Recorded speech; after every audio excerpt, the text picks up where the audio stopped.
What is going on, everybody? Thank you guys for joining me tonight. And we have a good one. Yeah, King, you're 1 minute late. Let me say hello to everybody in here, please. Sunfish King, Steve from Wyoming, Living for Jesus, Thomas Quebec, Living for Jesus, Sunfish King, Thomas the Fishaholic. I guess that was a different account. Hog Deer, Cody's in here. What's up, guys? How are you? Crafty X Lafty is in here. How are you? Thank you for coming in. So tonight we have a pretty cool live for you guys. I am having special guests, which I'm going to share the link right now for Sunfish King's going to be our guest tonight. I'm going to wait for just a little bit more people to get in here. And I am going to share the link for Sunfish King to come up. Backwoods Barbarian, what's up? Thank you for coming in. HML Wild Outdoors, what's up? How are you? Thank you, JJ Drones. Thank you for coming in. I appreciate that. Just wanted to make an announcement that Sunfish King usually goes live on Thursdays. Rocco, what's up? Kelly Outdoors, but he is joining me tonight on my live. As you know, I need 706 watch hours. So King decided to make a sacrifice on his live and come over to my live and help me out, which is a great thing. So I wanted you all to make sure you take note of that Sunfish King sort of took a back seat for me tonight, which I really appreciate that. I hope he knows that. So I don't know if Spider Steve will be in here. I don't think Spider Steve can make it tonight, but I was hoping that he could. Who's else? Queen Hess is in here. Rocco, Fisher Dixon. Gotta love Thailand. Cool Gamer. Thank you guys. King, I'm going to share that link right now for you, buddy.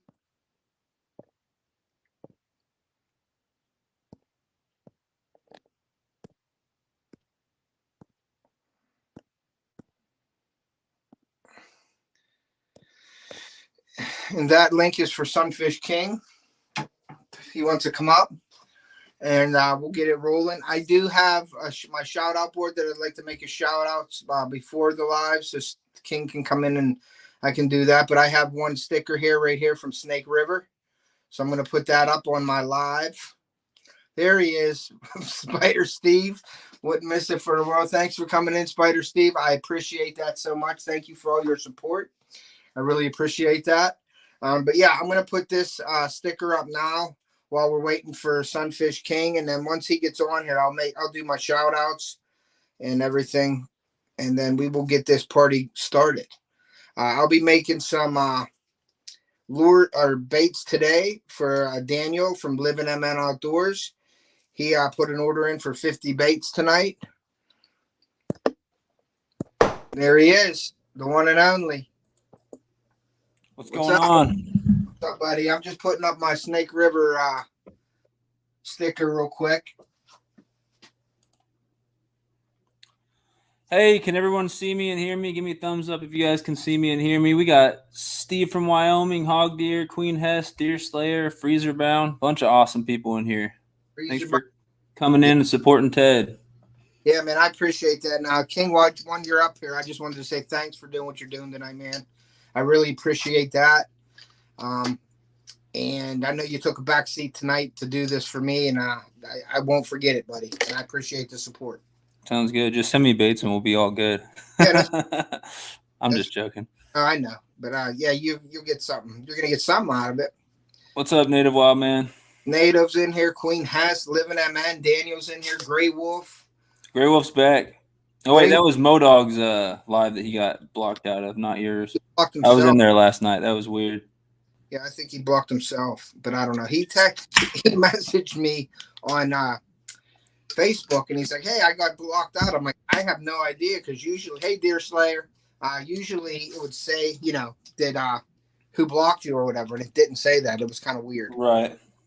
So, if you don't mind, I am. Hey, King. Spider Steve saying hi to everybody. I'm gonna do my shout out board real quick and get that over with, and then we can start our thing. So you guys really can't see. I can't zoom or nothing like that, but we got the Lazy Lunker group. That's the group that I I fish online tournaments with. We have Hobbs Outdoors. We have the bait plastics. That's all my material I get from bait plastics for making my baits. We have Krill Florida Livin. We have Carter's Custom Lures. We have Ugly Dog Lures. We have Central Valley Adventures. And then we have Mad Bassin. Now, Mad Bassin is a big contributor to our YouTube starter kit that we have going on. So big shout outs to Mad Bassin for doing that for us. He sent a lot of prizes for you guys. So really appreciate that. We got Local Life Outdoors. We have Angling Spiders. I have a Fishaholic decal. That's just what I'm wearing on my hat right here. They sent me some products. I'm not sponsored or affiliated with them. I just like using their products. They were nice enough to send me some products over. We got Reef Robber. We got KC Fish Page. We got Bayou Buck. And we got the new Snake River decal up here. I just put that up today. Nice. We have Book. That's me. We have, obviously, you all know Sunfish King. We have Jeff from Pond Predator Nation. We have Ken from Boring Fisherman. We got the Eternal Angler sticker up here. Sunfish King and I are both on Eternal Angler Pro staff.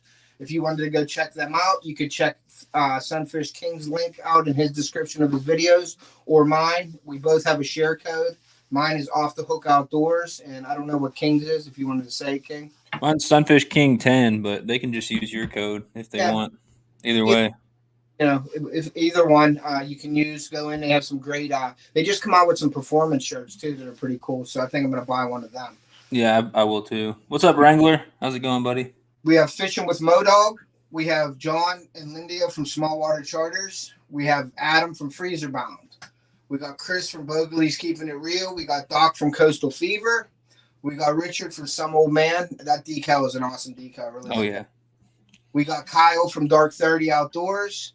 We have Al's Outdoors up here. We have Bruiser Baits. Now, Bruiser Baits is affiliated with Small Water Charters. If you wanted to buy any Bruiser Baits, you can use SWC20 and get 20% off your order. We have Parabellum. I really like his decal because his daughter drew this for him, so it's really cool. So he sent me one, Joe Parabellum, so check them out. All these great channels up here. Please go check them out if you haven't already. We got Steve from Wyoming. And Livin MN, I believe I said Livin MN already. And that is it, guys. So that's all the shout-outs on the shout-out board. So we got Gail Southern Living. Spider Steve's in the house. What's up, Steve? I saw Spider Steve. I'm glad he could join us. I thought he was busy tonight, but I didn't know. I didn't know what he was doing. Fisherman Joe, what's up, buddy? How are you? Oh, both Joes are in the house. We got Joe from Live to Fish, too.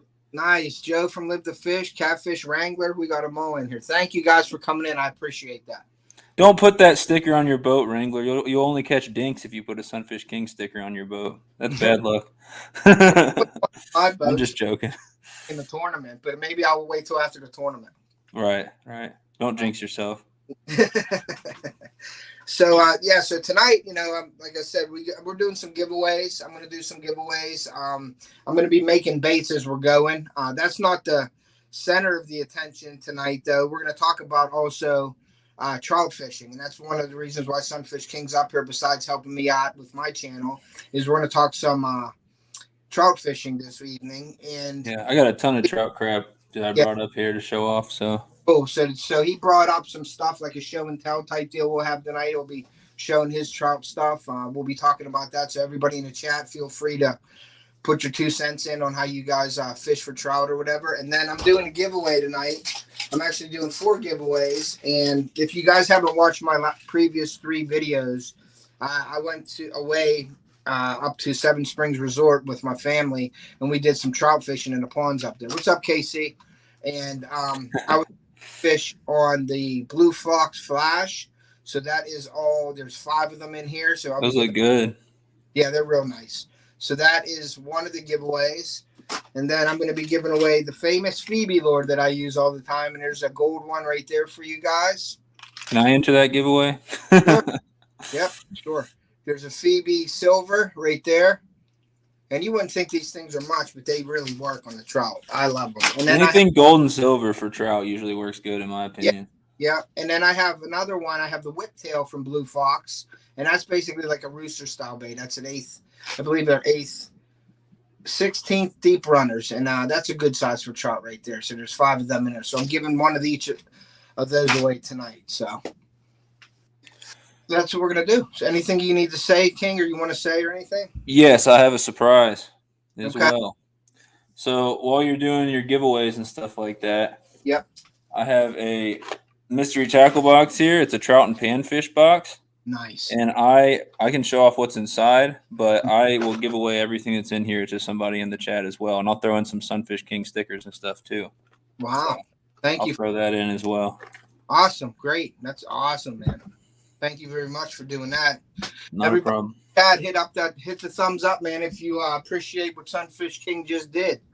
He's giving away a whole mystery box full of trout baits. Everybody's saying nice. Yeah, native. I like Blue Fox ones a lot. The Blue Fox spinners are awesome. I personally prefer Panther Martins, but I think it's just like a superstition thing. You know, like I've caught most of mine on Panther Martins. They've done good for me, so that's what I'm confident with. But they're essentially the same thing, and Blue Fox are really good quality spinners and rooster tails and stuff like that. So there's lots of brands out there.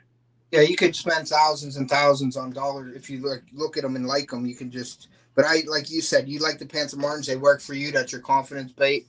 And I've always used Blue Foxes. I think my uncle introduced me to them when I was little, and I think I might have had a good day on them when I was little, and I just stuck with them. You know what I mean? Yeah, I mean the action's similar between the two. You just find a color that works for you or works for the conditions you're fishing in or the fish that you're fishing for, and you should be good. Whether it's Meps, Blue Fox, Panther Martin, you know, as long as they're good quality. It's those Ozark Trail ones that'll bend after you catch a couple trout, especially if they're big size. Those are the ones I don't trust a whole lot. The little, $1 ones or whatever.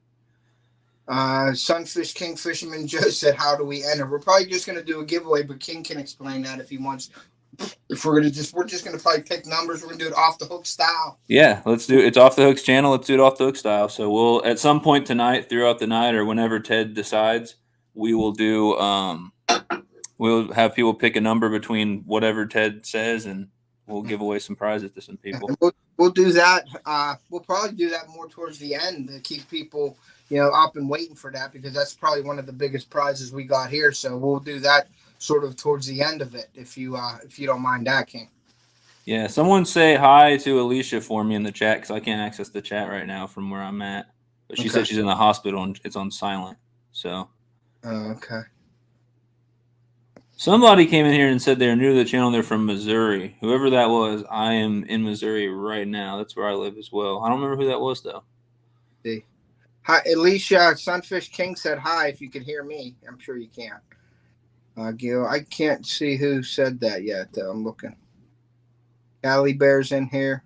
It must have been a while ago. Someone came in and said... Hobbs is in. New subscriber. Rebecca Davis, Touched by Yarn. Just joined your channel today, and I live in Missouri. So. Okay. Cool. Thank you. I appreciate that. IL Fishing. I'm a rooster tail guy. That's what Rocco said. Yeah, and they're all basically that same action, same thing. It's just a matter of which one catches your eye in the store, basically. Yeah, and it really depends. So, like, if you're fishing for wild trout, and you get something in front of their face that's kind of flashing, pissing them off, or that they think is like, some type of bait, they'll probably go for it. If you're fishing for stock trout, normally anything you throw at the beginning of the day is great. But if you fished the entire day and keep throwing the same thing in front of them, they might stop biting. And so that's the time when I'll switch from a spinner or rooster tail to a jig, or if the bite gets really tough. Because there's some places, like those ponds that you fished at, I think it was called Seven Springs or something like that. We've got some rivers around here too where it's so clear the trout will see you throwing at them. And the first few hours of the day, you could probably throw a blank hook and catch one. Yeah. But by the end of the day, these fish that have been in the same hole watching people throw at them all day, they're like, I've seen that white flashy thing pull 10 trout, 20 trout out of here, and they'll stop biting on that. So that's when I'll get weird and throw a trout worm or, a little power bait grub or something like that and mix it up. So there's a lot of different ways to catch trout, for sure. Yep. And that's sort of the same thing with me here with the steelhead when we're up on the Great Lakes, the tributaries up there. I mean, you've got hundreds of people fishing the streams, and they're all throwing that crystal meth, or they're throwing eggs, or they're throwing, worms or maggots.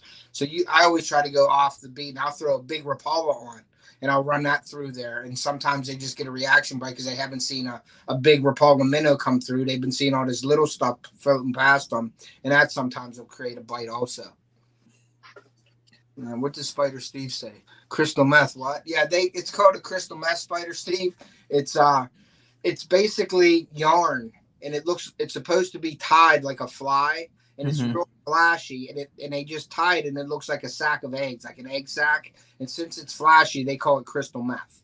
Okay, I've actually never heard of that. That's weird. Yeah, yeah, it's called crystal meth, and I have a few. I don't know. I can might even grab them. I don't know, but all it is yarn that's got like sparkles in it, and they tie it with. It looks like little dinosaur. They hump it like it's humped on the hook, and they tie them in pieces, so it looks like an egg sack, and that's what they catch up on Erie and PA here. Yeah, another thing to keep in mind is where you're fishing. Some baits might be legal, some might be not legal. So it's good to look that up before you go on a trout trip, especially if you're not like a big trout fisherman and you're just going to try it. Correct me if I'm wrong. I think in Pennsylvania you can't use corn for trout. Is that correct? Correct. Yeah, we're not. And then we've got places where it's flies only, which some places that are flies only are literally flies. Some are any lure that's on a single point hook. So you could throw a spinner or a jig, because it's on a single point, not a treble.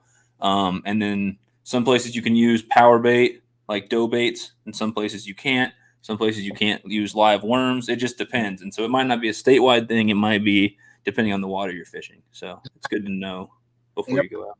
Around here too, like there's certain areas if you're catching them, you're not allowed to use a barb on your hook. You know what I mean? There's certain areas that you're barbless hooks. Some of them you're not allowed to use treble hooks. There's areas where you're allowed to use whatever you want because if people eat them, they'll use a treble hook because it doesn't matter because they're keeping them. But I always, hey, Jakey Crack, what's up, buddy? Thank you for coming in. But I always frowned on the people that are catching like dough bait, like using power bait and stuff. And of course, it'll stay on your treble hook better than a salmon egg hook or something. And people will do that. And I see them releasing them, but they're using a treble hook. Not 8 times out of 10, you can't release them because they're pretty screwed up from the treble hook. Yeah, if you're trying to catch 2 and then leave and there's no like size limit or something, that's fine. When I fish power bait, I put them on a single point hook, a little salmon egg. Sometimes I even file the barb off. And I've gotten to the point where as soon as I see that rod tip start to go when I'm using power bait, I'll go to set the hook right then. And I'm more likely to miss a fish that way, but I'm way less likely. Like if you're looking somewhere else and you get a bite, that's when they'll swallow it. And then you're like, well, I guess I'm keeping this fish, even if I was planning on doing catch and release. And that's one of the reasons why I use when I'm fishing, if I use dough bait or anything, I throw it out and I put a bobber on my rod. So while I'm throwing my lure, I'm watching the bobber. So once that goes up, I can set the hook quicker to try to hook them in their mouth as opposed to them swallowing the bait. You know what I mean? Letting them run with it for a while. Yeah. And I've noticed jigs and probably flies. I'm not a big like fly fisherman, but jigs are very similar to a lot of flies. That's probably the best way to catch a trout if you're planning on releasing them without doing any damage. If you throw a spinner on a single point, that works good too. Most of the spinners I use are like the ones you were showing off that are treble hooks. Yeah. And most of the time it's fine, but every once in a while they'll get. I know I caught a wild trout in Colorado, and you can only keep 2 a day, and I didn't want to keep any until the end of the day if I was going to keep any. But it had all 3 hooks of the treble through its mouth, and I was like, I'm just going to keep this one. I don't want to throw a fish back with its mouth all jacked up. So yeah, you'll get them too. Like you'll catch some trout, and their mouths are all screwed up, where you can see where they just rip the heck out of their mouths, and people throw them back, and it's like, hopefully somebody keeps them because they're probably not going to live. Some of them will live though. Would have messed up. I've caught bass with splits in their jaw and stuff like that, but still that's not good for the fish. It's like any fish, proper handling and stuff like that will ensure the survival better, but they're even more fragile, especially it depends on the type of trout too. So I've noticed in my experience, I haven't caught like brook trout. There's some species I haven't caught, but with rainbow trout, if you're fishing, and it's above 50 degrees outside, you want to keep them in the water and try to get them back as soon as possible. Like you want to do with all trout, but it's even more pertinent when it's warm outside, especially when it gets up to, 60, 70, because they don't do very well. I'm guessing it's kind of the same with muskie up there in Pennsylvania. And then, so you want to keep them wet, get your hands wet before you handle them, get them back in the water quick. And they're very fragile. I've put trout back, immediately and had them look like they were going belly up for a second. And sometimes a little pro tip is if you just tap them with your rod tip or with your net or something, sometimes they'll swim away. They're like, oh, because they didn't realize you were releasing them. But they're just fragile. Brown trout, I've noticed out in Colorado, were a lot more hardy.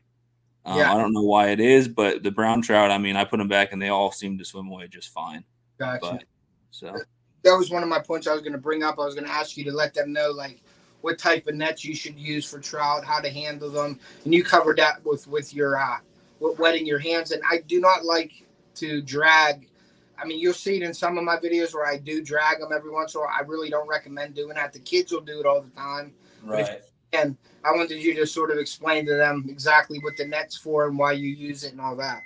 Yeah. So the ideal way, if you're landing a trout, especially when I'm landing wild trout and not stock trout, I'm going to try to catch them in the net, and I'm going to try to keep them in the water, take a picture, take the pliers and take them out of their, or the forceps or whatever, and get that hook out and let them go without ever taking them out of the water. Or if you want to get your hero shot real quick with a big trout, take that picture and get it immediately back. And when you're releasing it, hold the fish, hold it upright, hold it in the water, and wait till it starts to swim away, and then let it go. That's what I've noticed really helps with the release. And with the net type, I use rubberized nets right here, and there's two reasons for that. Number one, those nets that are kind of like that rope material, they're a lot more likely to take the protective slime coat off the fish. And two, I'm sure if anyone who's used one of those more rope type nets, you'll get your hook stuck in the net, and then it's a whole mess. With this rubberized net, it's not going to stick in there. You'll be able to get it out pretty easily. So I like the ones with the bigger holes on them as well, so you're less likely to get your lure or whatever stuck in the holes of the net. So that's what I use. Yep.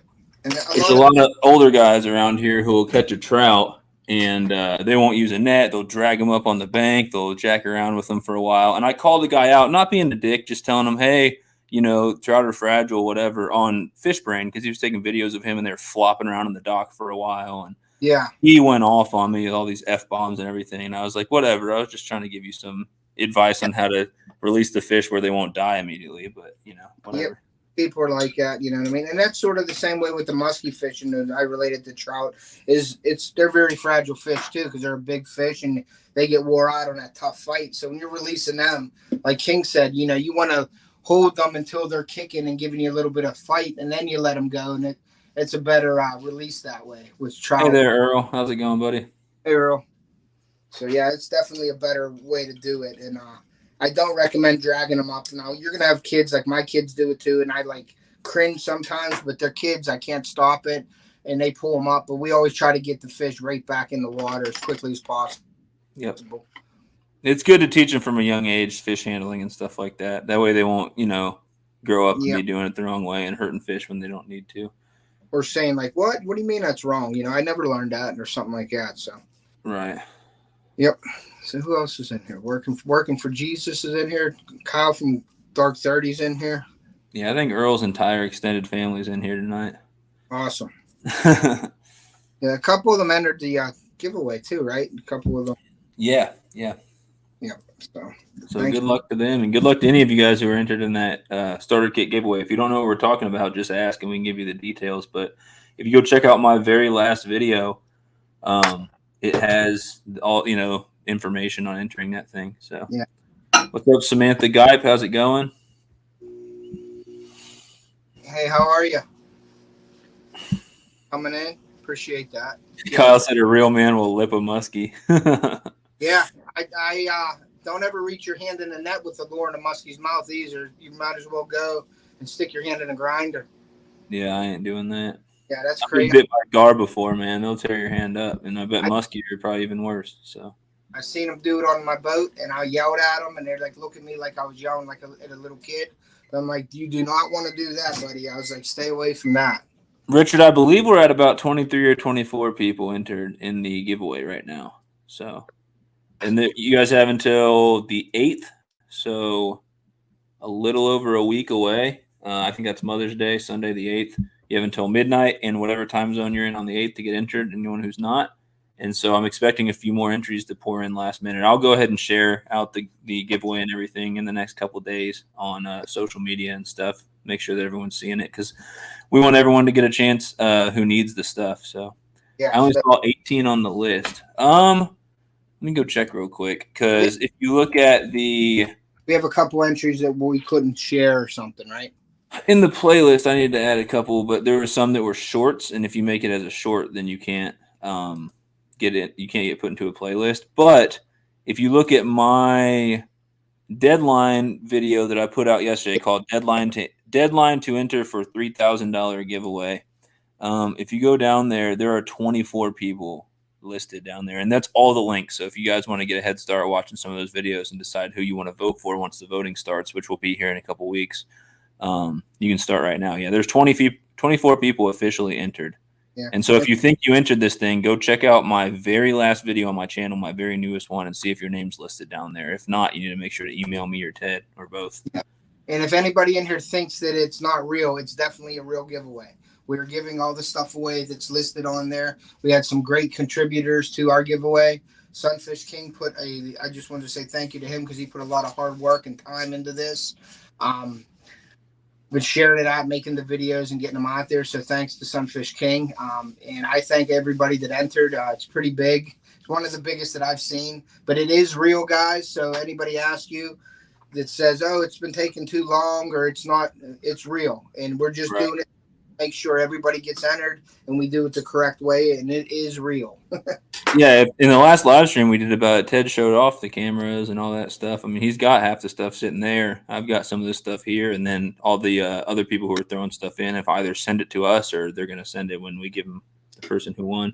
Yep. Kyle said I have a shorts playlist. I do as well. I've got a couple. So you can make a shorts playlist on your own channel, but you can't add other people's shorts to a playlist. I haven't figured out how to do that.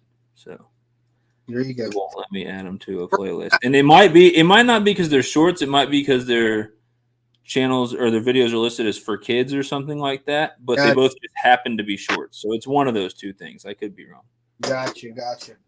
But yeah, I mean, we're gonna be making a voting video, and everything will be linked in the descriptions. If you guys don't want to go to our channel and look at the playlist, just watch that video and then go into the descriptions and just click on each link and you can watch them and then you can do your voting that way also.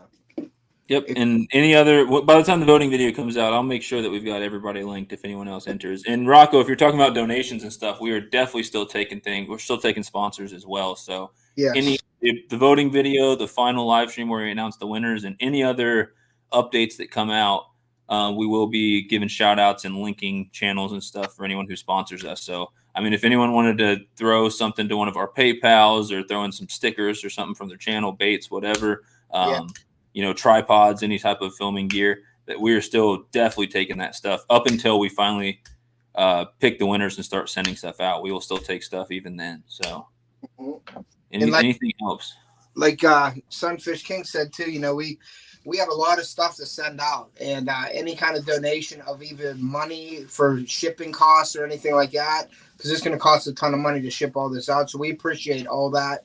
If anybody, you don't have stickers or decals, or you don't have any apparel or anything or baits, if you wanted to just, send King the money or myself the money in PayPal or Venmo or something like that, we appreciate all donations, and your name will definitely get mentioned in the giveaway. Yep. It doesn't matter which channel you send the donation to. Just let us know it's for the giveaway, and we'll divide it up as needed for shipping and stuff. I know I've got to send some donation money over to Off the Hook for shipping and stuff once we get started. How do we sponsor? What's the PayPal? Is your PayPal is not in your description below, is it? My PayPal should be running across the board, I thought. But if it isn't, then you can go in my description of the video. Not this one here tonight, but another video that I have up. It's all in the descriptions, except this one, because when I made it, I actually forgot to make the live stream before this happened, and I hurried up and did it and just wrote a short description of this video. But it will be in after this is up. I'll be going back and putting a description in. It will be in there. But you can go to King's. Doesn't matter. Yeah, I can share my PayPal link right now. It doesn't matter either way. I'll head on over to YouTube and see if I can do that. Yeah, if you don't have to, if like I said, King and I are in this together, and I know where King lives, so it doesn't matter. There it is. You got it? Yeah, so, but I didn't. Daniel from Livin MN called me and said, hey, where's your stream at? I want to share it out. I'm like, oh, crap. And it was like 22. And I think I put it up real quick. And then, because you know how StreamYard only shares it like 10 minutes before or something like that? I think that's what they do, because I thought it was a half an hour before your stream. But it come up at like 10 minutes too. So I made sure I had it made for that. I don't know if that's normal or not, King. No, whenever I make mine, it shows up on YouTube right then and there for me. See, mine don't do that for some reason. Maybe you gotta have the pro version or something. I don't know. If You're right, maybe because I'm just using the free version right now, and it doesn't post until like 10 minutes before my live starts. And I'm gonna have you in showing videos before premieres and stuff, and like these I should try to change that up because that countdown can be kind of annoying to me anyway. You know what I mean? The 5-minute countdown that I do it so I have time to get ready and come in, and so people can see my thing. Yeah, I like John, don't like coming into a premiere when it's like 3 minutes in, and I'm like, crap, I missed the beginning, and I can't go back now. So that's why I do the 5-minute countdown. Just for everybody that knows, and I don't mind, I told John he's premiering a video at 8:00 tonight. So if you guys are still in here, if you wanted to pop over and watch his premiere, but just make sure you come back. You guys can do that. I told him I'd make an announcement because John and I from Small Water Charters have been working together a little bit. So if you guys want to go check out a bass video, you got at 8:00. Small Water Charters is premiering a video also. Tonight or tomorrow? Tonight. Because he texted and said, "Hey, I'm sorry, I didn't know you're going live. I'm premiering a video," and I said, "It is what it is." So I wanted to make sure. Speaking of John, there he goes. He showed up. What's up, John? But yeah, I definitely wanted to announce that. So you guys go check him out, and you know how his videos are. He's always catching big ones, and it's a great video to watch. So I wanted to make sure that I mentioned that to you guys. Yeah, he's always catching big ones, and Lindy is always catching bigger ones, right? Yep.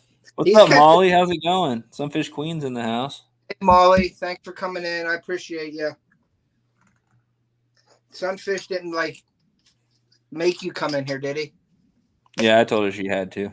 She had to. Okay, that's okay. So here's the. I'm making the baits for Livin MN, and this is the first part of the baits. These are the white with the silver flake in them. Oh man, I want some of them. Yeah, so he's starting to make these for him now. So this is the white with the silver flake. So that's what I'm in the process of doing right now.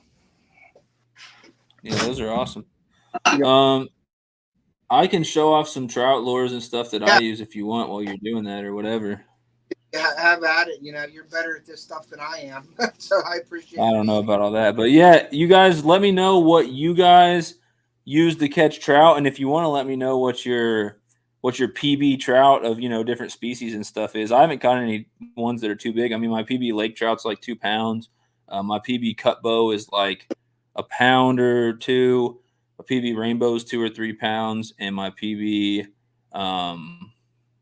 brown is like 20 inches, 19, 20 inches. And it was 2 pounds or so. 2 pounds. It might have been 2 pounds 10 or something like that. But it wasn't quite 3 pounds. I know that.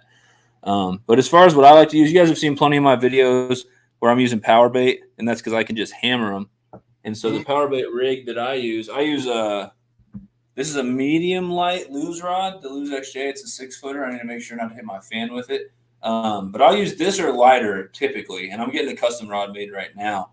But the rig I normally use with power bait, depending on where I'm fishing, if it's a fast moving river or if it's a lake, I will use, this is like I think a 1/4 ounce weight or something like that. Sometimes I use the egg weights. I like these cylinder ones a little better because for some reason the castability is better.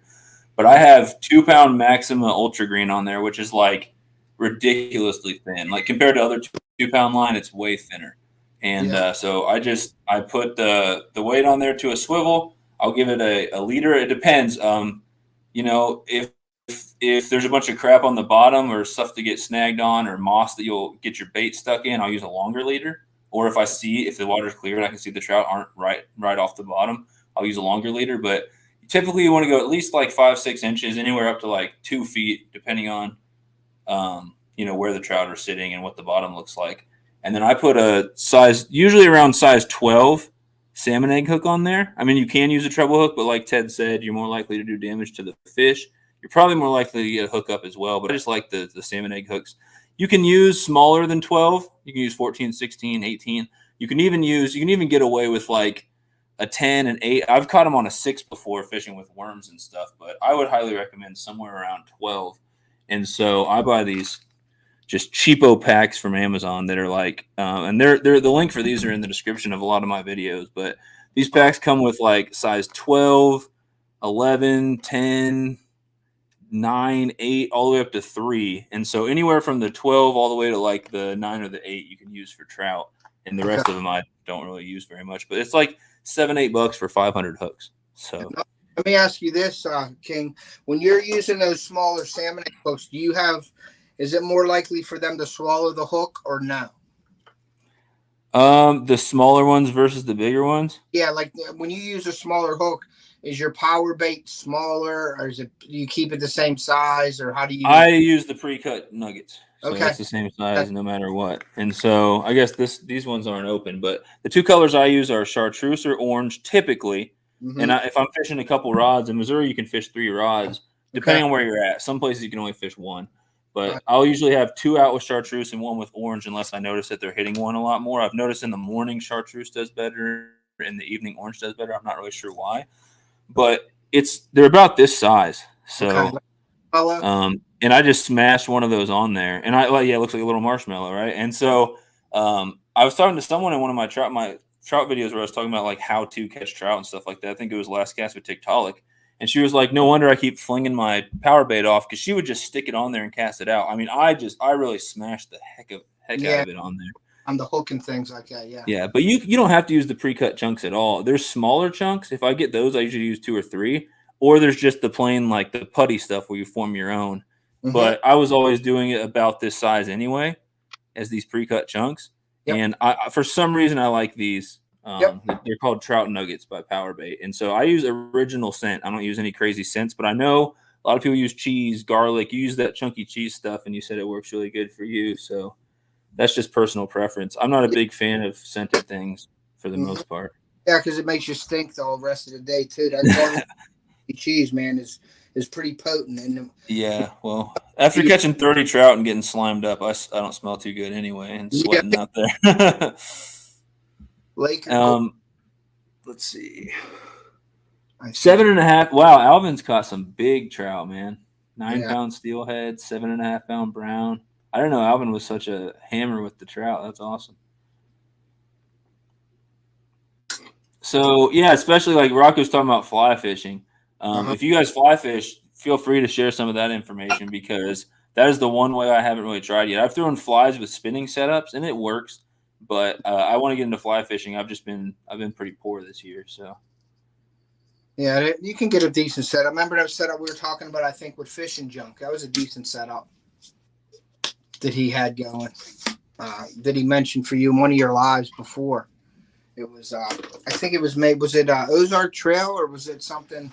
I can't remember exactly the setup was. Remember you went and you looked at it online and saw it. It was like $80 or something like that for the setup. Did I show my live stream? Yeah, I think it was a. That was a PC Fun. Okay. And that's Fishing Junk used that and said it was good. Yeah. But then Rocco was talking to me about maybe being able to get me a deal on a better one, like an Orvis or something. I can't remember what it was, but maybe I'd do that. But Fishing Junk said it was a 5-weight setup, and he said his was great. So yeah, I have a 5-weight for trout, and then I have a 8-weight for steelhead. Yeah, and I have St. Croix. And last said, I think chartreuse is best for trout. Yeah, it definitely depends, but I think chartreuse is a great one. So that gets me into other baits that I use for trout. So power bait, if I'm using that where I'm allowed to use it, I'm going to catch more trout than any other way. A lot of people think that it works, think that it doesn't work, have their own opinion on it. I'm not really a bait and wait kind of guy. I will throw out power bait, but if I'm not getting a bite in 10 minutes, I'm reeling it back in and throwing it back out. I'm not going to sit there all day and wait for it. And I'll try a new place. I'll throw it around in a different location, closer or further from the bank.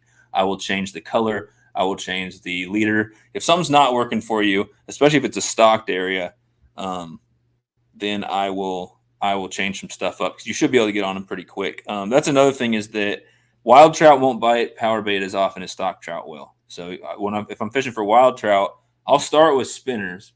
And so my favorite one of all time is the Panther Martin Deluxe. I don't know what color it's called, but I call it the brown trout spinner because it looks like a brown trout pattern. It's gold. It's got red stripes with black dots. Those things are awesome. It's a 1/8 ounce. And I'll fish this anywhere from creeks to lakes. Anything gold or silver. And I'm just showing Panther Martin because it's what I buy. But there's Meps, there's Blue Fox, there's other brands as well. Yeah, I've seen some good homemade ones too. So these ones are gold and silver. Those work good. But sometimes the gold's just not doing it, and you switch to silver and you start catching them. I know catching brown trout in Colorado, first time I've ever fished for brown trout, First time I've ever fished for wild trout. First time I've ever fished with inline spinners, period. I was nailing them on these ones right here, which are black with yellow spots and a gold blade. And then I'd switch to some of those other Panther Martin colors. And there's other, like I said, there's other brands. I got this Thomas brand, and it's got pretty much that same pattern on it. And that one would slay as well. Rooster tails work about the same as spinners. I don't know why I typically prefer spinners than rooster tails, but they're the same things basically. Yeah. It's just whether they have a skirt on them or not. And I don't know if you saw in the chat, King, but Jakey Crack sent a donation to me for our giveaway. So I'll let you know what that is, so we have that and we can mark it down. But do you have permission to ring my bell? Sure, go ahead.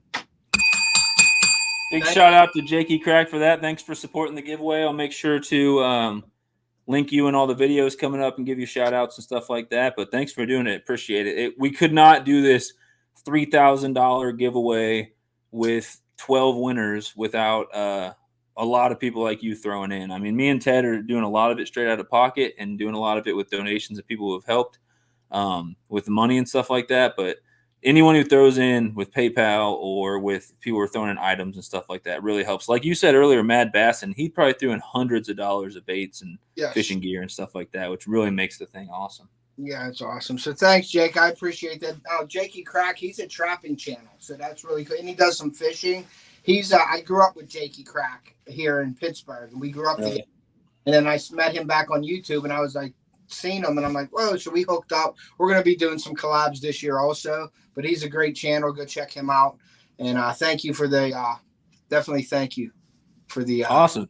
Yeah, Jakey, if you want to feel better about yourself, go subscribe to my channel and watch all the tiny fish I catch, and you'll feel better about yourself. No, I'm just joking. Those work great on that.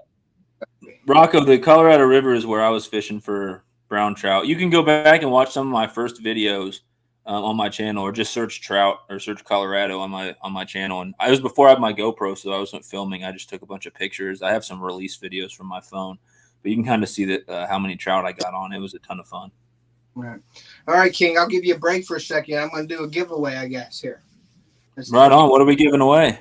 Let's give away this assorted pack of the whiptail blue foxes, the whole pack. You get 5 of them in the pack. It's basically the set. You're going to win that.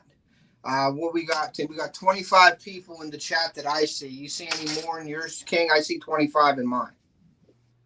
Yeah, mine says 19, but it might not have refreshed. Let me check the YouTube side. Right. 25, yeah, 25 people. What we're gonna do is we're gonna just do we're gonna do 1 to 50, and please don't do it before. If you do it before, you're disqualified. Sorry, but that's just the way it goes. It's just a pain in the butt when people are guessing when I'm trying to start it off. So wait till I put the green check in the chat, and then you're gonna pick 1 to 50. And the person that's closest without going over will win. And then the person Livin MN, you're disqualified. No, I'm just joking. yeah, Livin MN. Look at that. They said 25 for 25 people in here, not the number. That's so funny. We'll do that. But add it to some. I just added you, Sunfish, and watch giveaway video. Great job, guys. So he just hooks at you too, Sunfish King. So whoever is closest without going over, he's pulling out the hook set hat. I want one of them hats eventually. I'm going to get one off you. I'll buy it off you here real soon. But and whoever is first, if there's 2 numbers, please don't pick another number. Whoever is first in the chat, in my chat, is going to be the winner. And only 1 winner tonight, guys, because I'm only giving away 4, and then King's giving away his thing. So just 1 winner tonight. When I'm giving away baits and things, I'll usually announce it like, hey, Native Wildman just sent $10 for shipping to us, King, from Native Wildman. $10 to my phone. Thank you, Sean. You're awesome, buddy. Yeah, he's a great supporter. He's awesome. Me some stuff for my 2,000 subscriber giveaway when that finally comes as well, which will be a while, but he makes some hand-tied baits and stuff like that, so really cool. All right, guys, go ahead and go. Jeff from Pond Predator Nation's in here. So you guys pick 1 to 50, guys. And it's the closest without going over? Yes. The first person who does it, right? Okay. Yeah. And then I'll show you the number here, and then so we get that, and it's 1 to 50. And let's see, I got more baits popping out here for Danielle. At Livin Danielle. I just talked to somebody, I think today. It was named Daniel. I just put together a basketball hoop, and I wrenched my back lifting the hoop up on myself. We had a small donation as well from Living for Jesus. I'm not sure if it was to your PayPal or mine, but I got to write these people down so I can link them. You want to write it down so we have it. Right. You'll just have to confirm and let me know who sent you stuff. I will. So it was Jakey Crack Outdoors. Yep, and he has a great. I'll go check you out as well. I don't know how we haven't crossed paths yet, but I'll definitely be over there checking you out. We got Native Wild Man, and then I think it was Living for Jesus. Yeah, we appreciate that a lot, guys. Thank you very much. Thank you so much, guys. That's awesome. And it'll be fairly soon here. We're going to be doing everything, and then, like King said, we're going to be doing the voting videos and things like that. So it'll be awesome. And then everything's in a video. So if you guys don't know, just go to Sunfish King's update video, and you will know everything you need to know about it. The only thing, if you are entering, you just got to email me and King, and you got to be subscribed to both of us to be entered into it. And then all the voting, you have to also be subscribed to us also to vote for your vote to count. So just keep that. Right. Anyone who's subscribed can vote. We just want to make sure it's people who are subscribed and not just random people coming in and voting. So let's see. Yes. That's but yeah, you guys are awesome. Thank you for the donations. I really appreciate that. That helps us out a lot, because when we started doing this, it was fairly small. It was still pretty nice, but then it started getting bigger and bigger, and it was like getting scary big. But I'm glad it got as big as it did, because that's what my channel and Sunfish King's channel is all about, is trying to bring new people into the community, supporting everybody, and then definitely giving back to the community. For you supporting us, we try to support you back, and that's how I do it with my bait giveaways and things, and King does a ton of giveaways on his channel. So we really appreciate you guys, and that's how we try to repay you guys back in giveaways and things like that. So we really appreciate that. All right, I think everybody's done with Fisherman Joe. Subscribe to King also, so that's cool. Appreciate you, Joe. That's awesome. Thank you, buddy. And let's see here. I'm going to post. And I got a red dot for the stop. So then we'll go back and see from that red dot to the check mark who picked it. And as soon as it comes up in the chat here.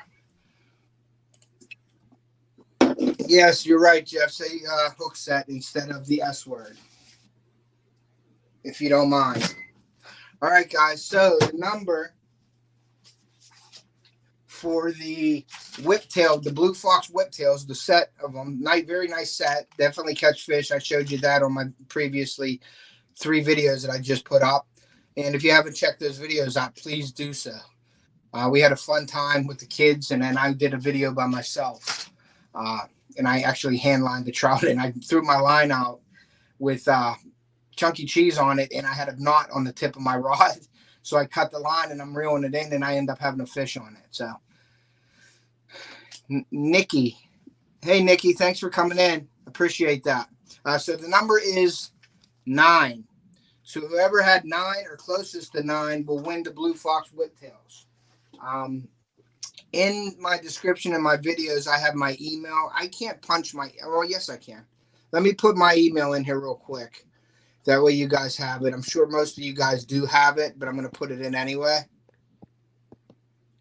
So was CVA the closest? 9 was the thing. So I don't know. I didn't look at King. If you're looking, 9 is the number. Okay. I saw CVA said 8. I'm not seeing a 9 in there. Might be Central Valley. And there is my email. And it ain't, yeah, it's there it is. Okay. So it's tedpolanowskijr@gmail.com. Any winners in here tonight, please email me tonight or tomorrow. Try to keep it in a day or two, because it's very, very tough, and Sunfish King will attest to this. When we're doing giveaways and stuff, we're doing a ton of giveaways, and I don't remember. I do write it down, but I don't chase everybody and say, hey, you won my giveaway, I need your thing. I say it on my lives, so please email us whenever we do giveaways in a timely manner, because it just makes it that much easier. It runs smooth. I have a little system that I write down, and you email me, I confirm it. I put your address down in my book. Now, people that have went a few times, I have their addresses. So if I know you, I'll tell you, hey, I have your address. But if not, please email us as soon as you possibly can, because it just makes it a lot easier. So I see Valley saying send them to Alicia. Hey, Cecilia. Hey, Raven Cat, how are you? Thank you for coming in. Enjoying God's creation. So CVA won, but he did mention to send that to Alicia. So if awesome. Central Valley, if you want to please confirm that and give me a thumbs up. If you want me to send it to Alicia, please put a thumbs up in the chat again, and I will send them to Alicia. I do want to say, Jeff, I saw your message. Awesome. Can't wait for those baits. And then who else would I want to acknowledge? Living for Jesus, I saw that. So I wrote down that that other channel as well helped contribute to this thing. So we're going to get some people linked and shouted out as sponsors for this giveaway for all the other updates we come out with. Sorry to interrupt you, King. I was just reading. I was talking to myself. I have a tendency to do that. As long as I don't answer myself, I think I'm okay. But I talk to myself a lot. So, Alicia, you're going to be getting the set of the Blue Fox Whiptails, girl, and that's courtesy of Central Valley Adventures. Really cool, Central Valley. I appreciate that. But Alicia, there you go. There's your baits. I'll be sending them out. Congrats, Alicia. So that's awesome. Okay. So you want to bring up anything else about trout or show anything else off, King, that you have there? Just the other baits besides power bait and spinners that I typically use are just jigs, and they're kind of like some flies people use. I haven't gotten into fly fishing yet. Believe me, it's definitely on my list. It's just fishing is already expensive enough, and I'm a poor college kid trying to run a YouTube channel. So yeah, then go get flies. You'll spend another couple thousand on that. Exactly, and so I don't even have 1,000, let alone a 1,000 to my name. So here is I'll typically throw white all day, but if they start to catch on to white, or if I want to go to a different color, these are my top colors for the jigs, and I like these feather jigs or whatever you call them. They're pretty good. I mean, you can use soft plastics like you would for crappie as well. Rocco said tube jigs earlier; those work good too. But I like to throw these, so I'll use a chartreuse. I'll use a white. My other favorite colors are black and chartreuse, or black and white. And I'll typically put them on with a red head or a gold head or a silver head on there. Sometimes a white head as well. Pink works well for a lot of people. This is actually a floating one. It's kind of weird. The floating jig. Do you put weight at the bottom? I haven't.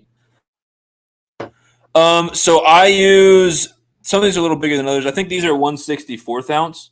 And so about 8 inches up, I'll put a couple of the smallest split shots I can get. And I'll put the first one, and a couple inches later, I'll put another one. I usually put 2 or 3 on there. Gotcha. And so that's how I fish those. And I kind of throw them, let them sink for a second, just jig them around. I really like it when I can see through the water and see how the fish are reacting to them. Yep.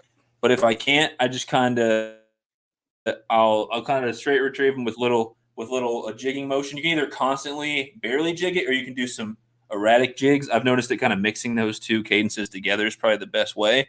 And then with spinners or jigs, when I get close to the bank, I will slow it down and pop it around a whole bunch and fish it all the way in, because sometimes the trout are hanging out right near the bank and they'll come out of some cover or some weeds or something like that and just smash them last minute. I've hooked up with trout as I was pulling my bait out of the water before.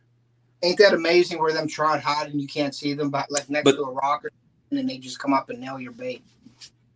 Yeah. Yeah, that happened in Colorado where I was fishing. I was about to leave a spot because I was like, I can kind of see through the water and I don't see any fish here.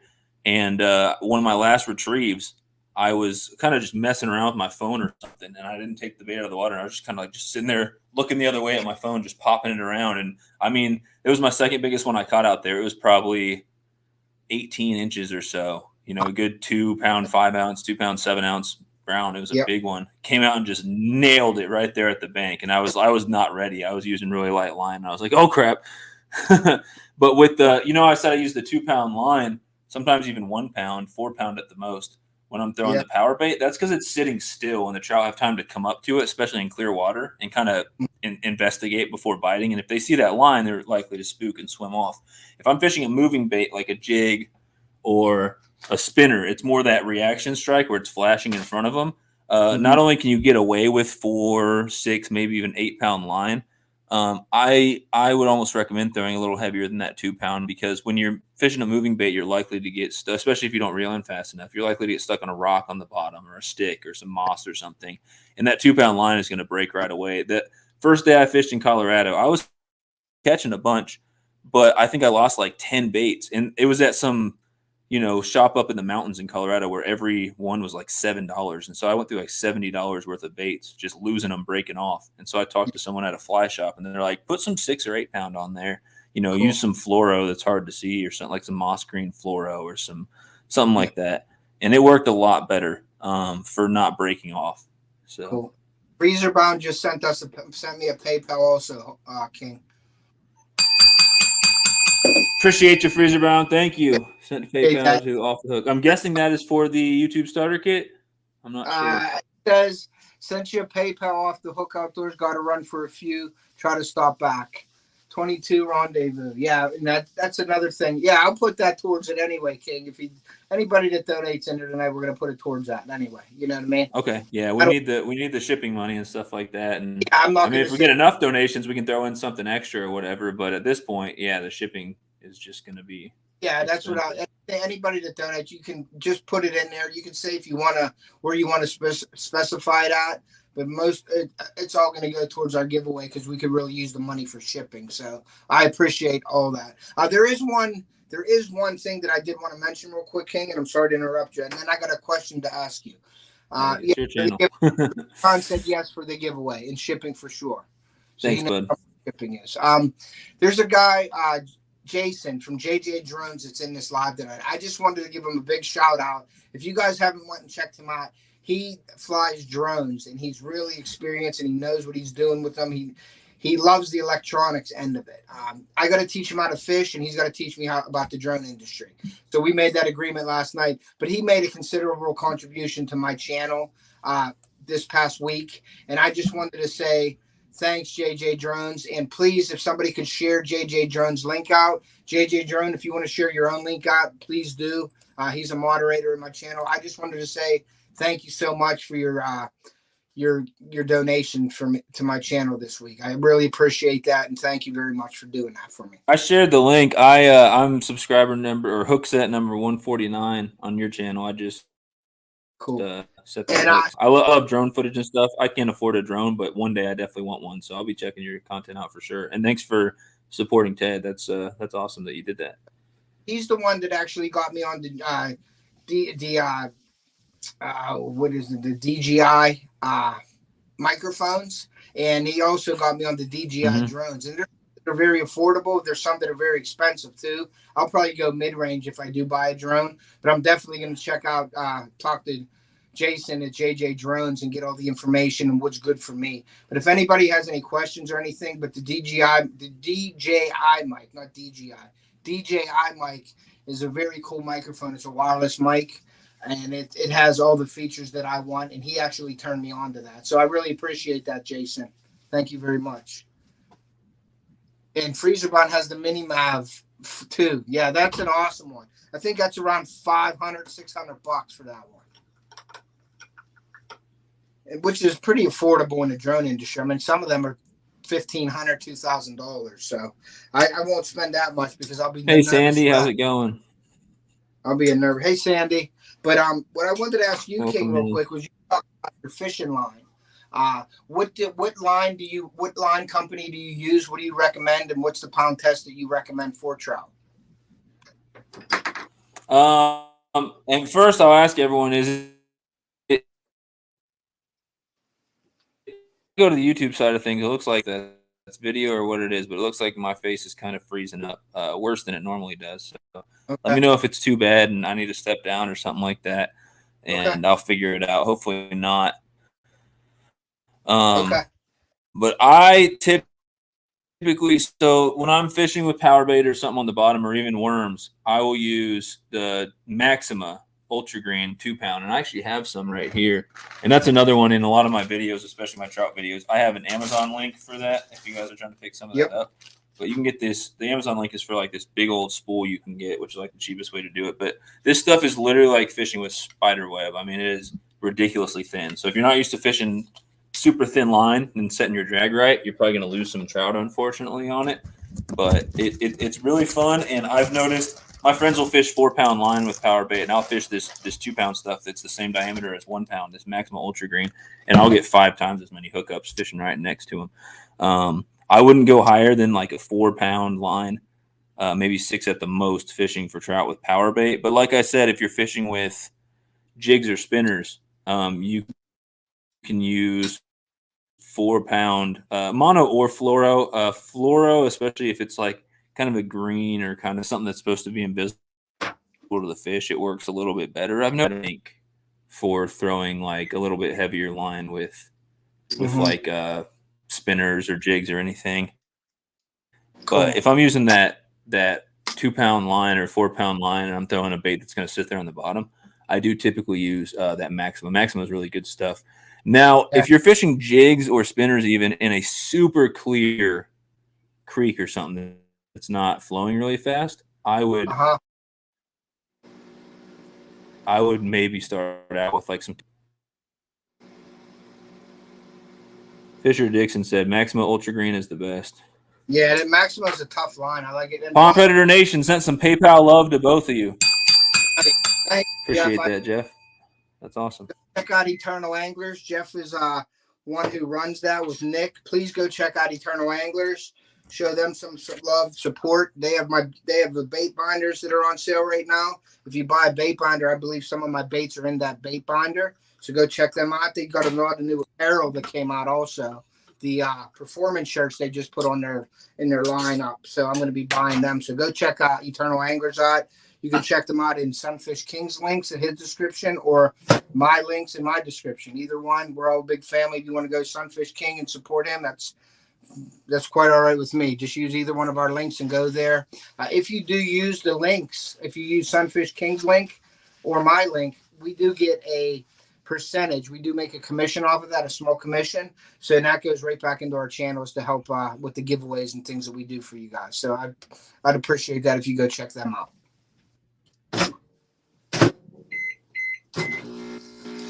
Yeah, and we each have a code to get you 10% off your stuff as well. So I got my Eternal Anglers hat right now. I was debating wearing that tonight, but I went with the Sunfish King one. But yeah, just use Sunfish King 10, all caps Sunfish King 10, or yours is Off the Hook Outdoors, right? Yeah, Off the Hook 10.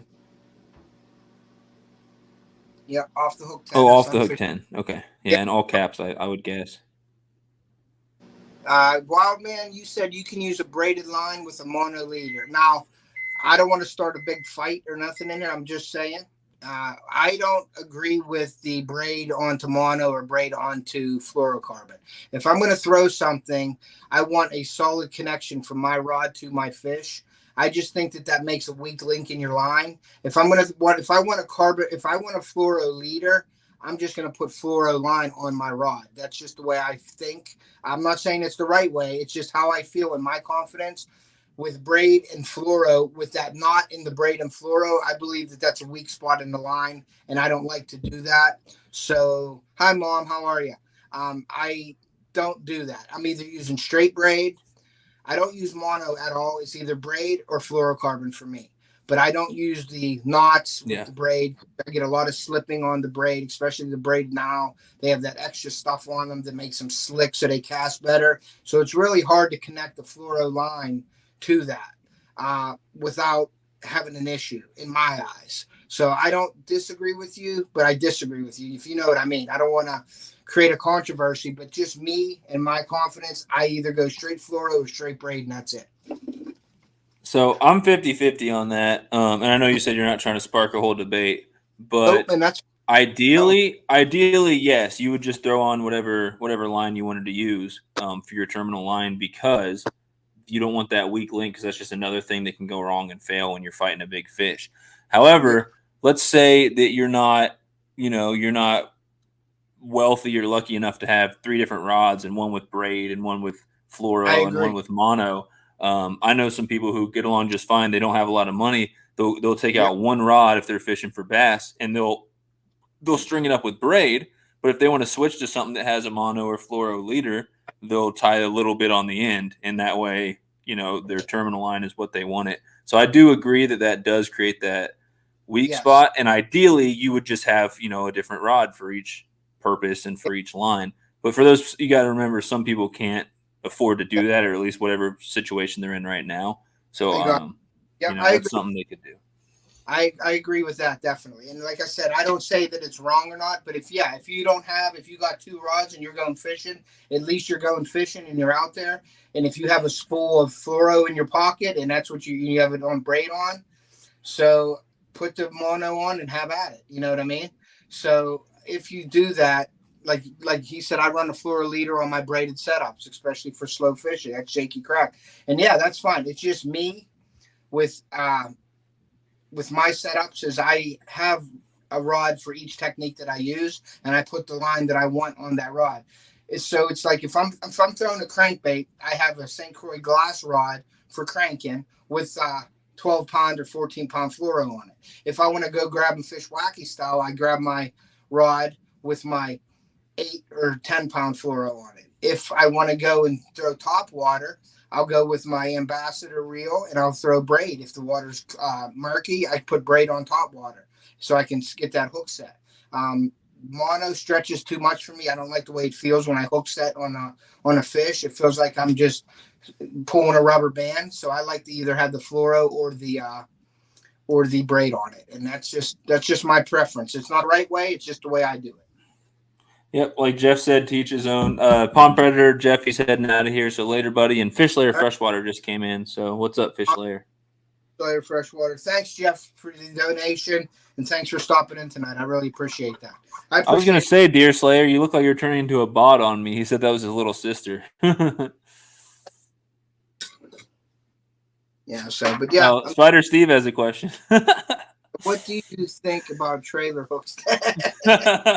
How in here? I use a trailer hook whenever I can throw a trailer hook. I put it on. If the trailer hook messes up the action of the bait, I do not fish with a trailer hook. But if I can get away with putting a trailer hook on a bait and it doesn't mess up the action, why not have 2 hooks on it? Especially going for the toothy critters and for bass. If you're going for big bass, why not have that extra hook? Give you that extra self-confidence. Some people might not like, they're not confident in doing that. So that's fine. For me, I just feel in my head 2 hooks, better hook sets, better hookup ratio for me. That's just what I think. If I put a trailer hook on a spinnerbait and the spinnerbait's coming in and it's twirling around and it doesn't work, the trailer hook comes off and I throw without it. That's just the way I am. So I hope that answered your question there, Spider Steve. So another thing I've seen people throw in, especially in creeks for trout, which I've never got around to throwing for trout, and I really want to. It's probably next time I go to the stocked river or whatever, is little cranks and stuff like this. So like these little grasshoppers, small cranks, stuff like that. People will throw those around, and trout will nail them. Especially I've seen little kids do it and just nail them. I don't know about that popper on top. That may work, that may not. But I'm talking about the 3 lower baits in there. And I've seen that tear it up as well. So there's a ton of different baits you can use. I know in Colorado, for big giant trout, a lot of people use big jerk baits and stuff like that in the creeks.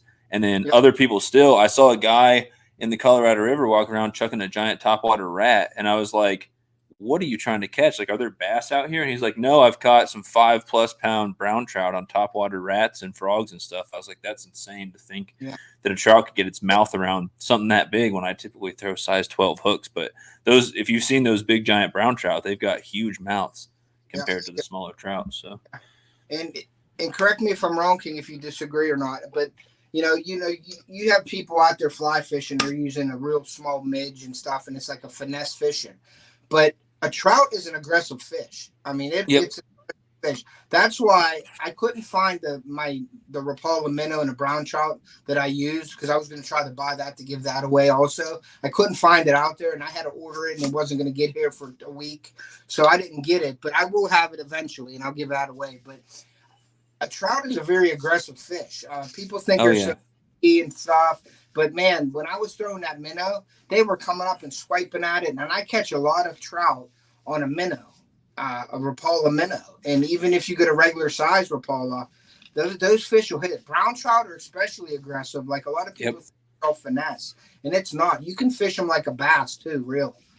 In some situations, it's just a matter of how aggressive the trout are in your area, but they're definitely an aggressive fish. What's interesting is a lot of times, especially with rainbows, when they get to a certain size, Yeah. you would think they'd be going after bigger bait, but a lot of times the reason why they've made it to that big of a size is because they're smart and they don't go chasing just giant things that flash in front of them like a lot of people fish with. A lot of the bigger trout start to go to like an only insect diet, and so as the different hatches happen during the day, they'll just Mhm. swim around and just nail tons of insect larvae in the water, and that's why sometimes you see the fly fishermen catching those 9-10 pound trout that have been in the water for absolutely forever.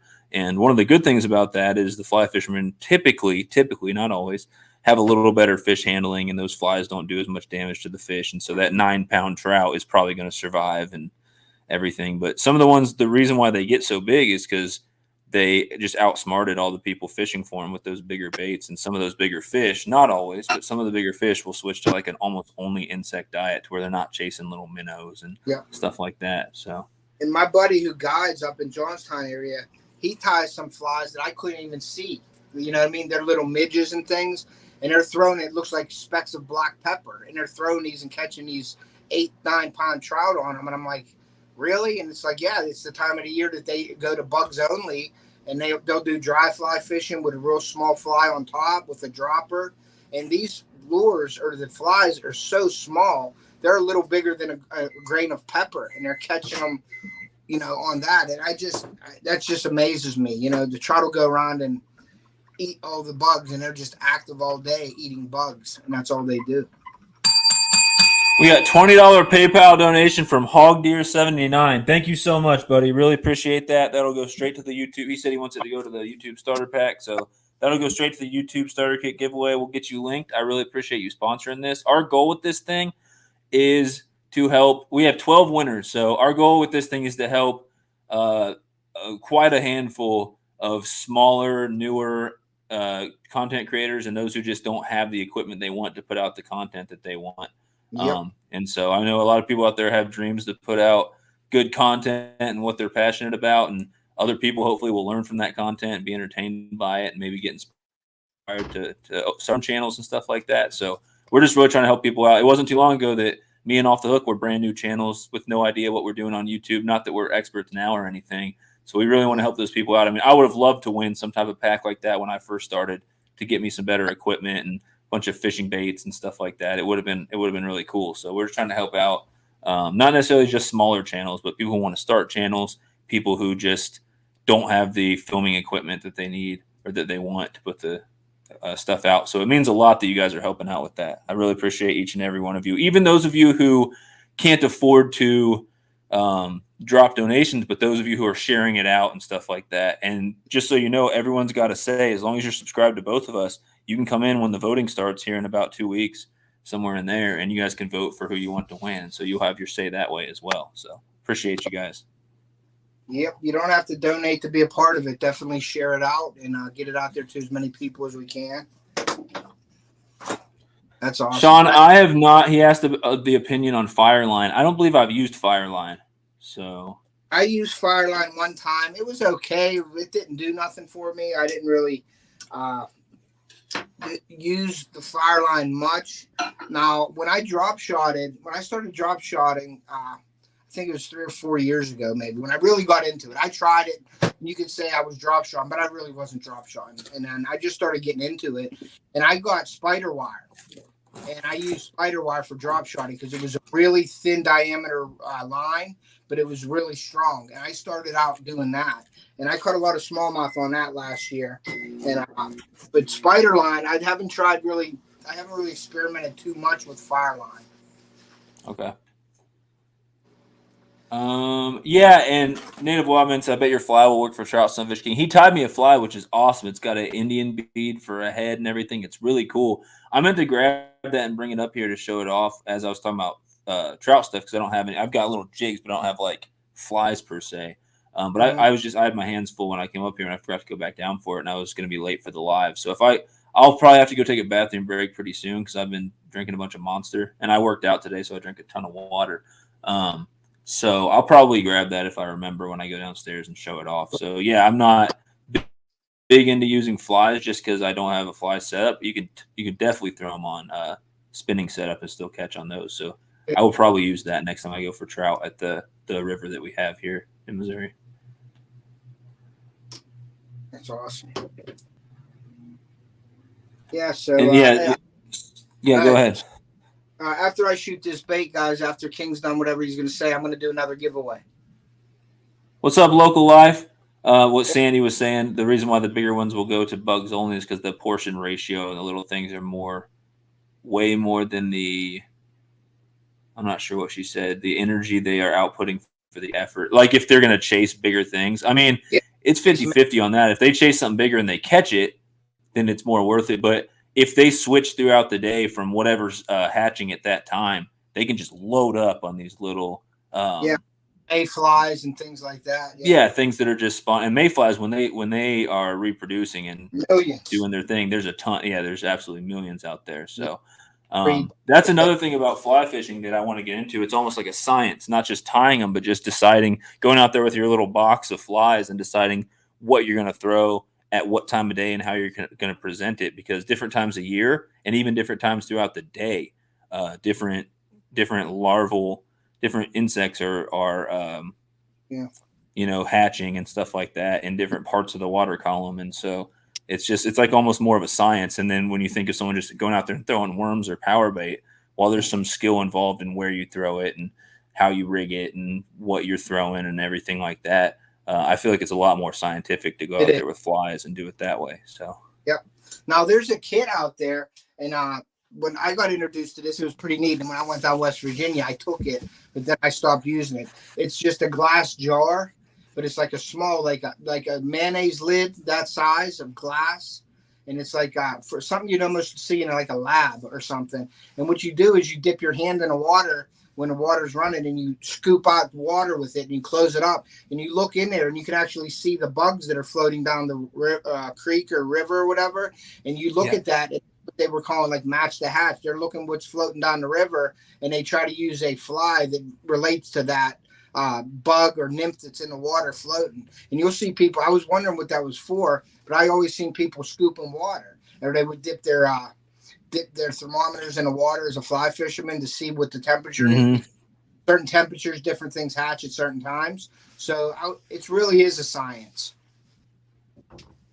Yeah, I got you, Sandy. She said the protein's higher in bugs. It's less energy for them to eat those than chasing a minnow. And yeah, so if you know about their feeding habits, it helps you fish for them. So typically they will actually they'll face upstream to where the water's coming in their face, and it'll just wash hatching bugs right in their face, and they don't really even have to move much, just sit there and eat them.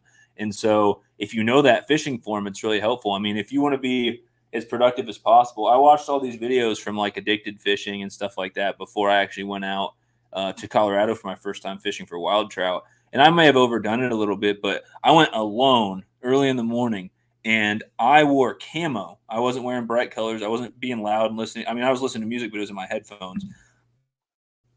And I was actually walking downstream to upstream. So if I came on a little hole or a little pool that had trout in it, I wasn't spooking them before actually getting there. And I would almost hide behind a rock or hide behind a bush and chuck my spinner out there and fish it coming downstream. So it's like it'll come right in the face of a fish that has not seen me, has not heard me, and is sitting there waiting for food to wash right in front of them. And so I think that's why I did so well. I mean, the first day I probably caught 10 or 12 brown trout just in random non-stocked, just wild trout out there in the Colorado River. And it was a ton of fun. I was like, my first cast, I had one. So I was like, this is going real well. And that's the difference between when you go those extra steps to do that, catching fish and not catching fish also. You know what I mean? Right. If I would have just gone out there and just, freeballed it and just not paid attention to, not gone on YouTube, not done the research, I might have caught some, but I don't think I would have been nearly as successful. And I might have been like, this isn't as fun. I'm not catching anything. It's fun to fish. It's even funner to catch and to be successful. And so I might have overdone it with hiding behind rocks and everything, but I think it's better to do that than to go out with a, group of your drunk friends making a bunch of noise and scaring them off and wearing bright colors and everything like that, That's why a lot of fly fishermen, you see them with the olive drab, the khaki colors, and all that stuff. They don't use bright colors, and that sort of works. And you could bring that over to the musky realm too, because I learned years ago that when you're fishing for muskie, you got the follows that are coming to the boat. Do you keep the sun behind your back to cast a shadow on there? Do you use bright colors? If it's a sunny day, you can get away with a yellow shirt or a sky blue shirt. You don't want to use an off-color shirt to give you a silhouette. So you want to try to match shirt colors with your sky colors, because you get follows and you catch muskie on figure eights.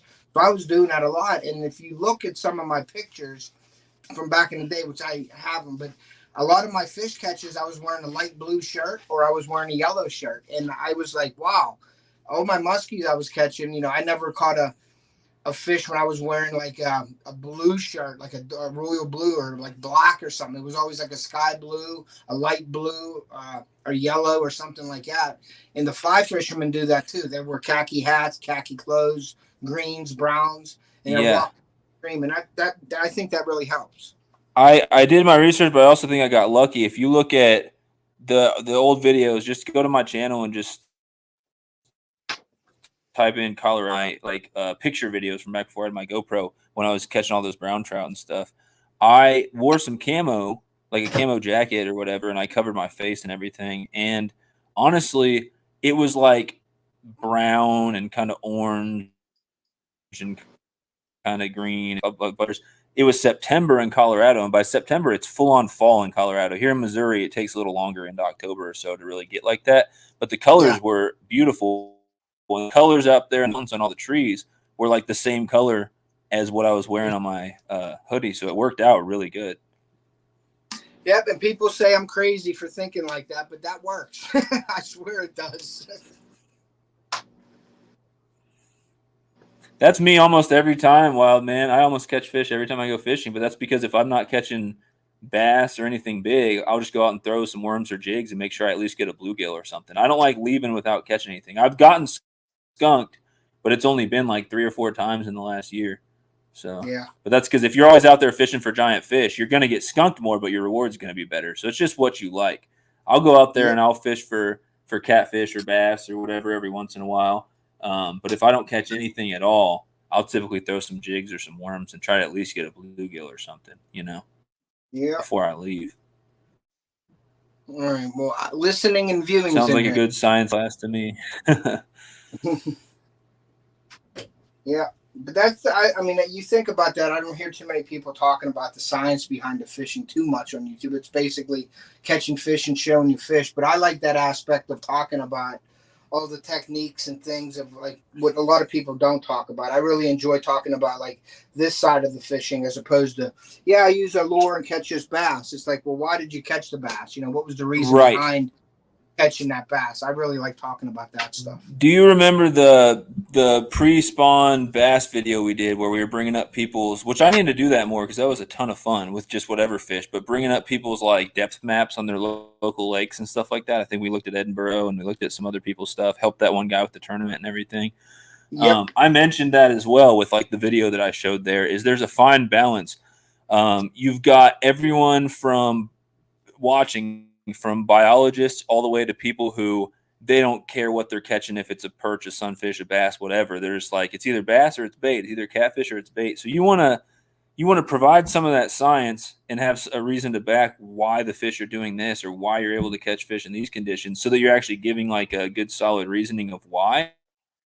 And so people are learning, but you don't want to overdo it to where you scare people away to where they're like, this is boring. You want to think about it as a biologist, but also think about it as a fisherman at the same time. And if you can find that perfect balance between there, you'll get a lot of people that want to stay and listen and learn from it, but also like, how can this apply to, you don't want to go off on a tangent about fish biology and stuff without every couple minutes relating it back to how that's going to affect the people actually changing their techniques and stuff for fishing. So that's important to keep in mind. I go on tangents sometimes. And if I got too scientific and was talking like I was talking in one of my science classes, half the people would leave because they'd be like, what does this have to do with fishing? You just got to relate it back. Yeah, we got to definitely get back to those lives where we break down lakes and things. I think that's great content and bringing people. That was awesome. Yeah, it was really good. They're good content. They're one of my favorite lives doing stuff like that. You know what I mean? So, but I'm almost done. And I think we helped people out. That guy who was doing the tournament, he did really good in the tournament after listening to our advice and stuff like that. And that was from Texas, which I don't go to Texas too often, but we were able to give him some advice, and we actually had Sunfish for Fish, who lives in Texas, who has fished that lake before. That was awesome that he came in. So if you guys didn't catch that live stream, just imagine you've got a fairly popular lake in your area that you like to fish. If there's a depth map of it online, you come in here and I bring up the depth map and I talk about it and I break down, depending on the water temperature, depending on what time of year it is, where we recommend starting, where we would go after that, if that's not one of the baits we throw. And you've got me, who is showing the depth map and talking about my experience. You've got Off the Hook, who's been fishing a lot longer than me and can give a little bit more, better advice with that stuff. And then sometimes we'll bring up local people from the area and they'll kind of share like, oh, this is the exact spot you can go fish at. And I caught fish there last week. And I think it's a great idea. Just imagine being in the chat. And that's the ultimate interactive part where you say, this is my local lake. Can you break it down for me for whatever species you're going for? We go by. I thought it was awesome. Is blowing which ways, if the winds are blowing certain ways, where you would fish on the lake, the contours, the depths, what the watercolor is, the structure on the bottom. Is it a soft bottom, hard bottom, rocky bottom, weedy? We cover it all. So keep an eye out for like King posting out or myself posting something like that, and definitely get into it. And then even email or like comment, hey King, I want you to break down this lake, and send him the information so he could he could look at it and we could bring that up on a live and break your lake down for you and with you involved. That's a good idea.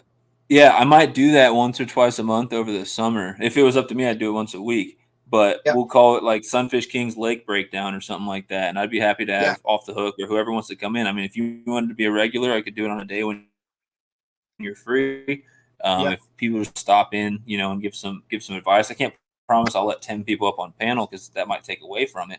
But if it's your lake, feel free to come in. You don't have to show your face. You can just talk about it, or you can just hang out in the chat.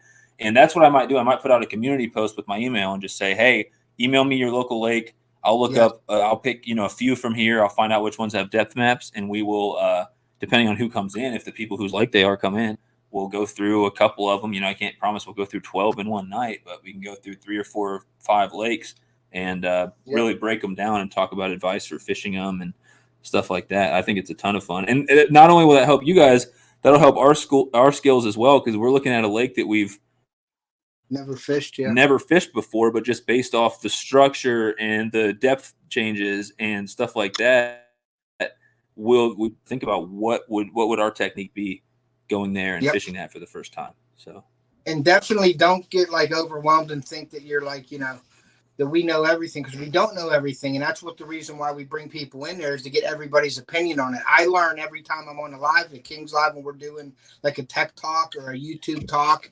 I'm always learning things. So don't think that you're going to come up and get like intimidated by us in any way. We work with you and we try to, help you out. And I learn in that same sense. So don't be afraid to email him and say, hey, I'm going to be fishing this lake next month. Would you like to break it down? And we can get at it and just, shoot ideas back and forth and listen to each other. Not like basically this is how you have to fish it and that's the way you should fish it. It's definitely a chat. You know what I mean? Yeah, neither of us are arrogant at all. And I think that's a good thing. I mean, Ted's been fishing a lot longer than I have, but we can both give some solid advice. Me from the biology side of things. I've got my bachelor's in biology and I'll have my master's within the year. And I was the president of the American Fisheries Society. And I know things about the biology of fish. And I've taken classes about it as well. Ted knows more from a fishing standpoint because he's been just doing it for more years, but also the fact that I'm still learning, I'll admit it. And Ted, even though he's been fishing longer than me, he'll tell you he's still learning every day when it comes to fishing. I mean, you're never an expert in everything. And so I think that helps because that shows some of the newer people on here. Some people, if you look at their descriptions on YouTube, it's like, oh, just a fisherman trying to learn the ropes or whatever. It just shows that you don't have to be an expert to know how to go out to a lake and pick a tactic and try it and see what works, and then maybe switch to a plan B. You'll hear us talking about what we would do, and if that didn't work, what we would try, and you can kind of incorporate that into. Because there's a lot of people who've been fishing for a while, and they're just like, I just can't figure it out. It's like, well, if you start to think about it just slightly more scientifically, and just pay attention to, if you look up depth maps, what the water temperature is, things like that, just include a couple of those factors when you're planning on how you're going to go fish that water. It really helps, rather than I'm going to go out there, pick a spot on the bank, and just throw some baits. Just do a little bit of thinking about how you're going to attack it. Yeah. And then you got it gives you that sense of we're all on the same team too. We're all going out there to try to better ourselves and help each other. You know what I mean? What happened? Oh gosh, Kyle. The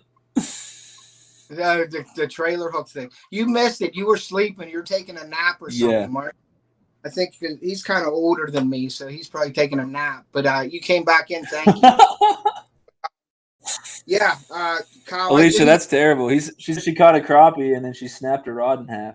Rest in peace. F's in the chat for that.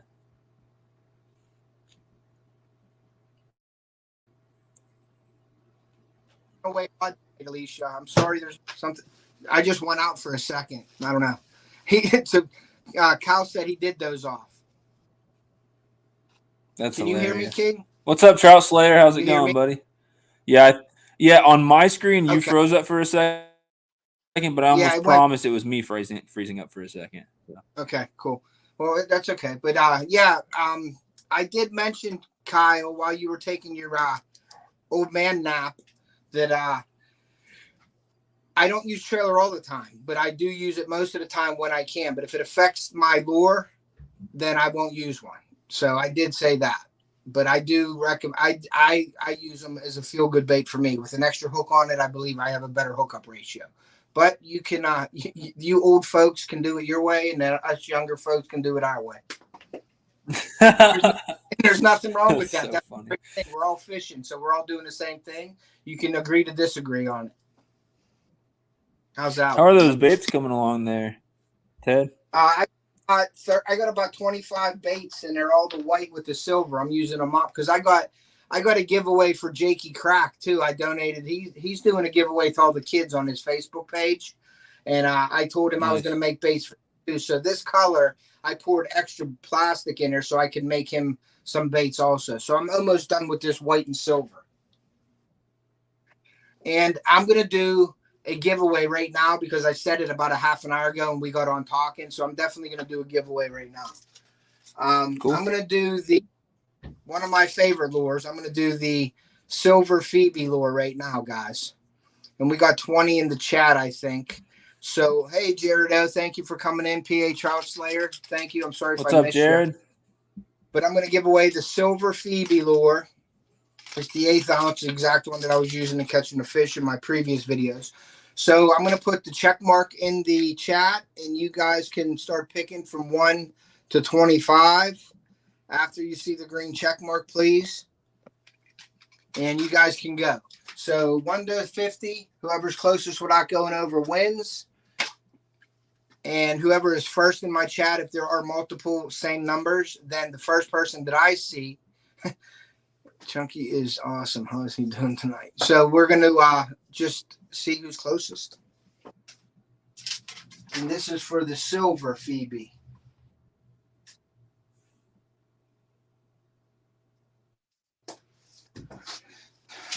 And hey, King, I got to run to do a break real quick. I got to get to the bathroom. I'll be right back in like 2 minutes, okay?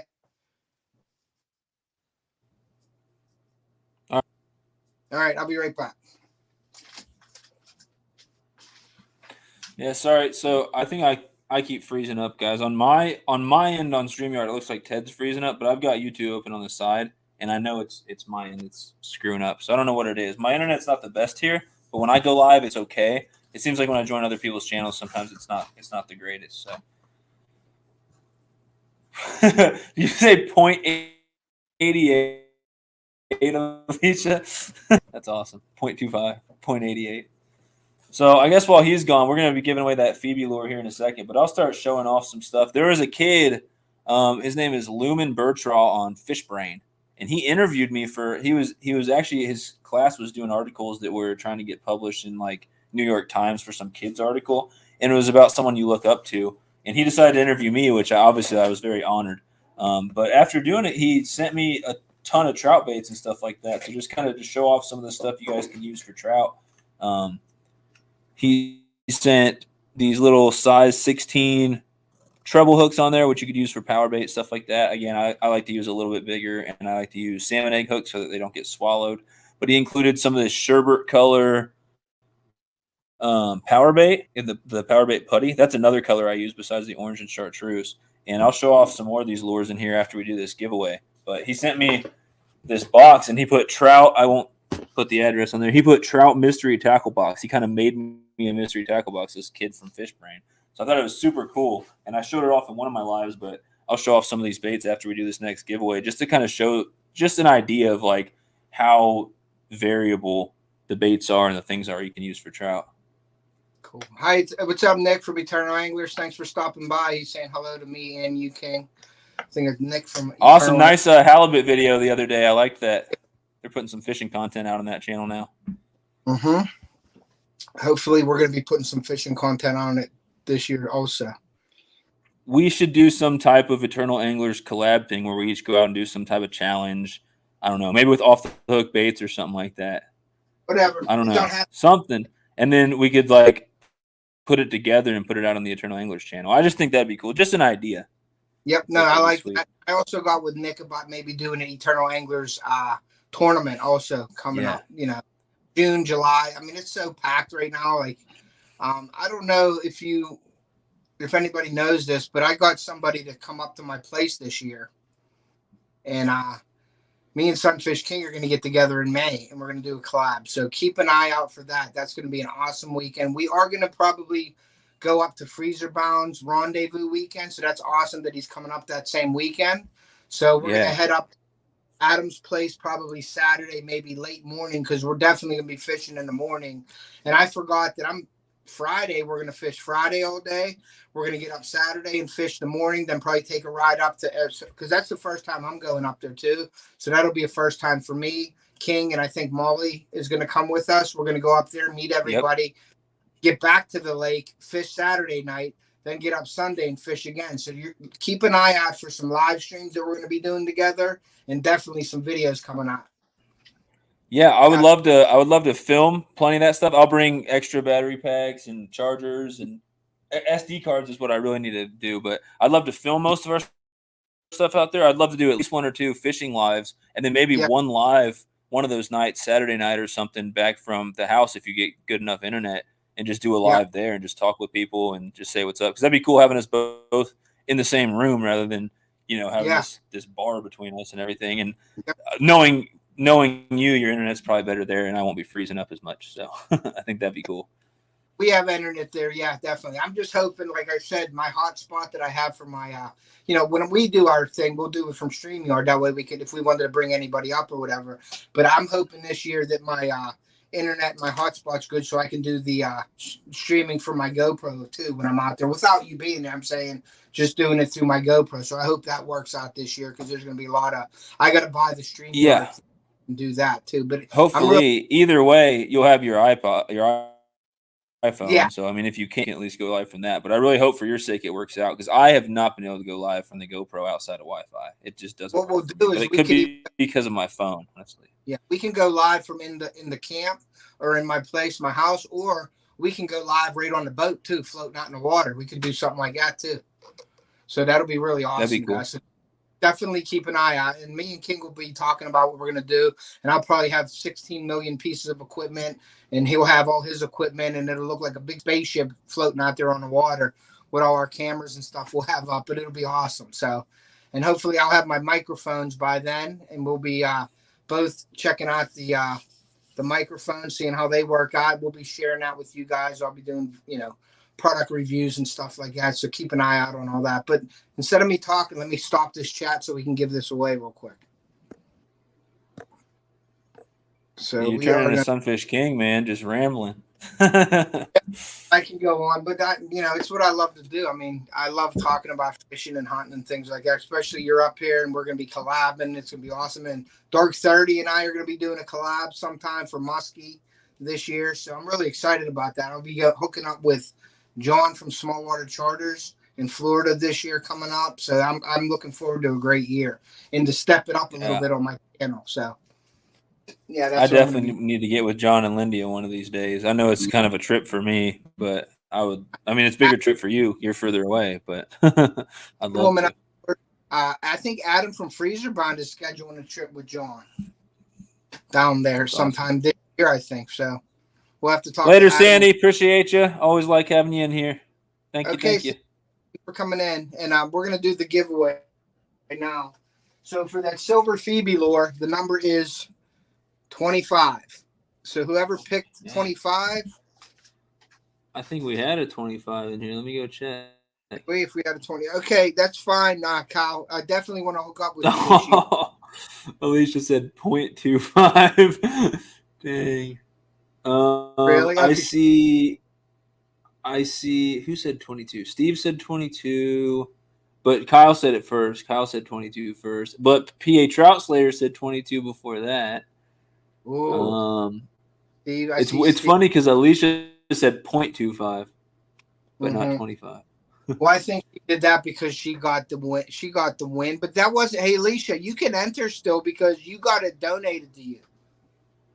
So if you want to still enter, you can enter. You didn't win. So like Central Valley or whatever donated, he couldn't win again. But if you want to still play along, you can.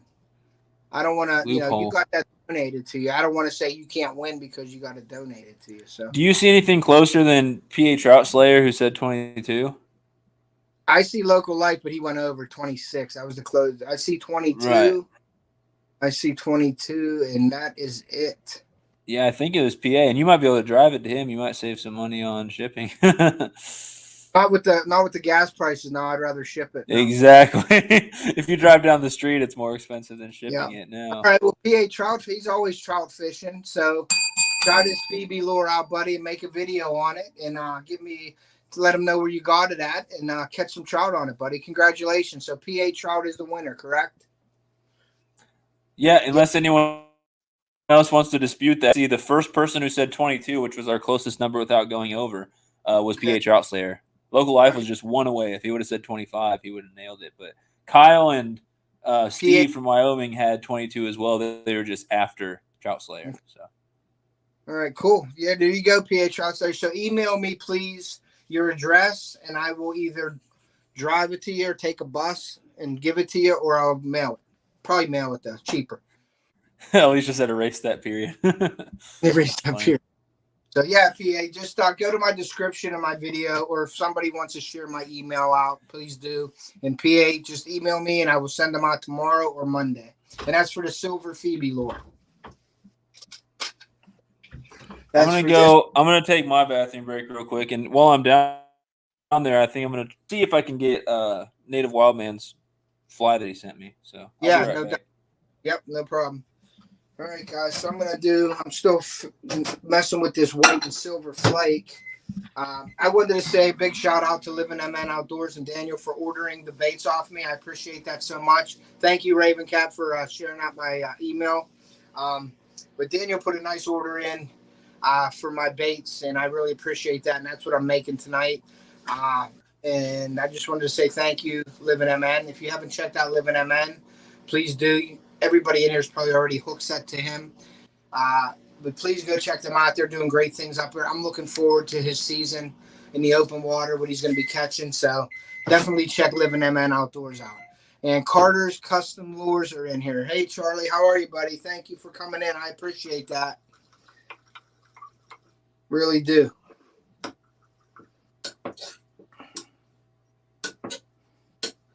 So I'm just making these, Charlie, I'm making up these white and silver, the Bang Bang Shad, and that's for Livin MN, and it's for a giveaway also that for Jakey Crocs giveaway. He's doing a giveaway for the kids on Facebook, so I told him I'd be making him some lures. So, all I love doing that with the kids. If doing it for the kids, man, I'll try to donate as much as possible. So, but I appreciate all you guys coming in here. If you haven't hit that like button, please do so.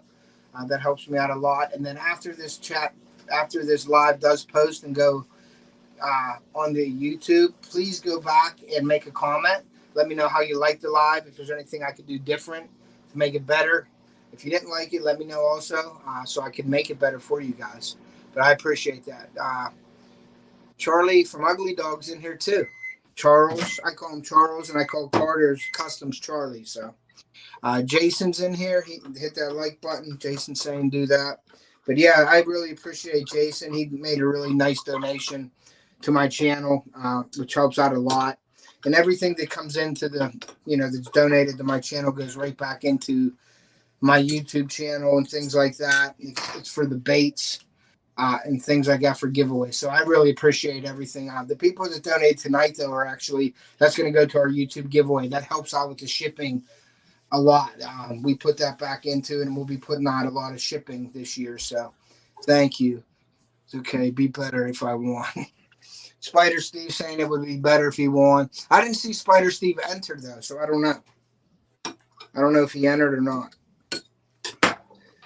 But yeah, guys, thank you guys. I really appreciate each and every one of you for coming in here tonight. I really appreciate that. And my back is tore up today because I built a basketball hoop, a full-size basketball hoop in my yard, and I tried standing it up myself. Hey, here he goes.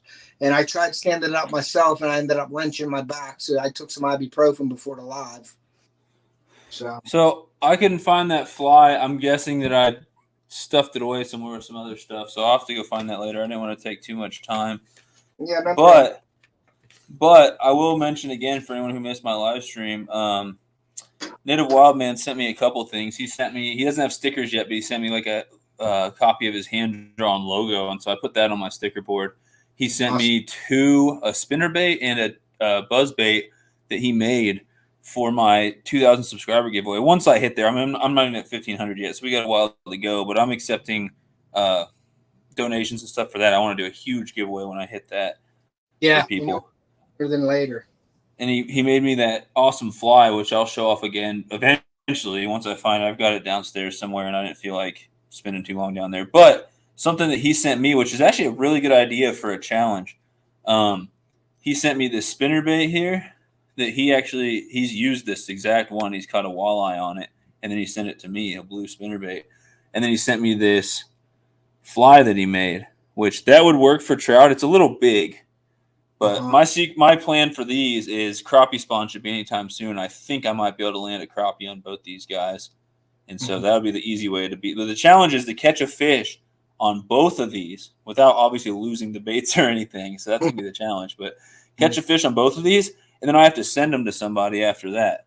Yeah, so I don't know who I'll send it to, but that's a great catch a fish on both of these, and then and it's called catch a fish and pass it on. So you have to catch at least one fish on each one. So I'll probably make a short video, and I'll probably save the rest of the footage for that day if I'm crappie fishing or whatever for a different video. But I would love to catch like one fish on each one, maybe fish them a little longer and catch another one. I'm just worried about getting hung up and losing one. I'd rather just catch one on each one.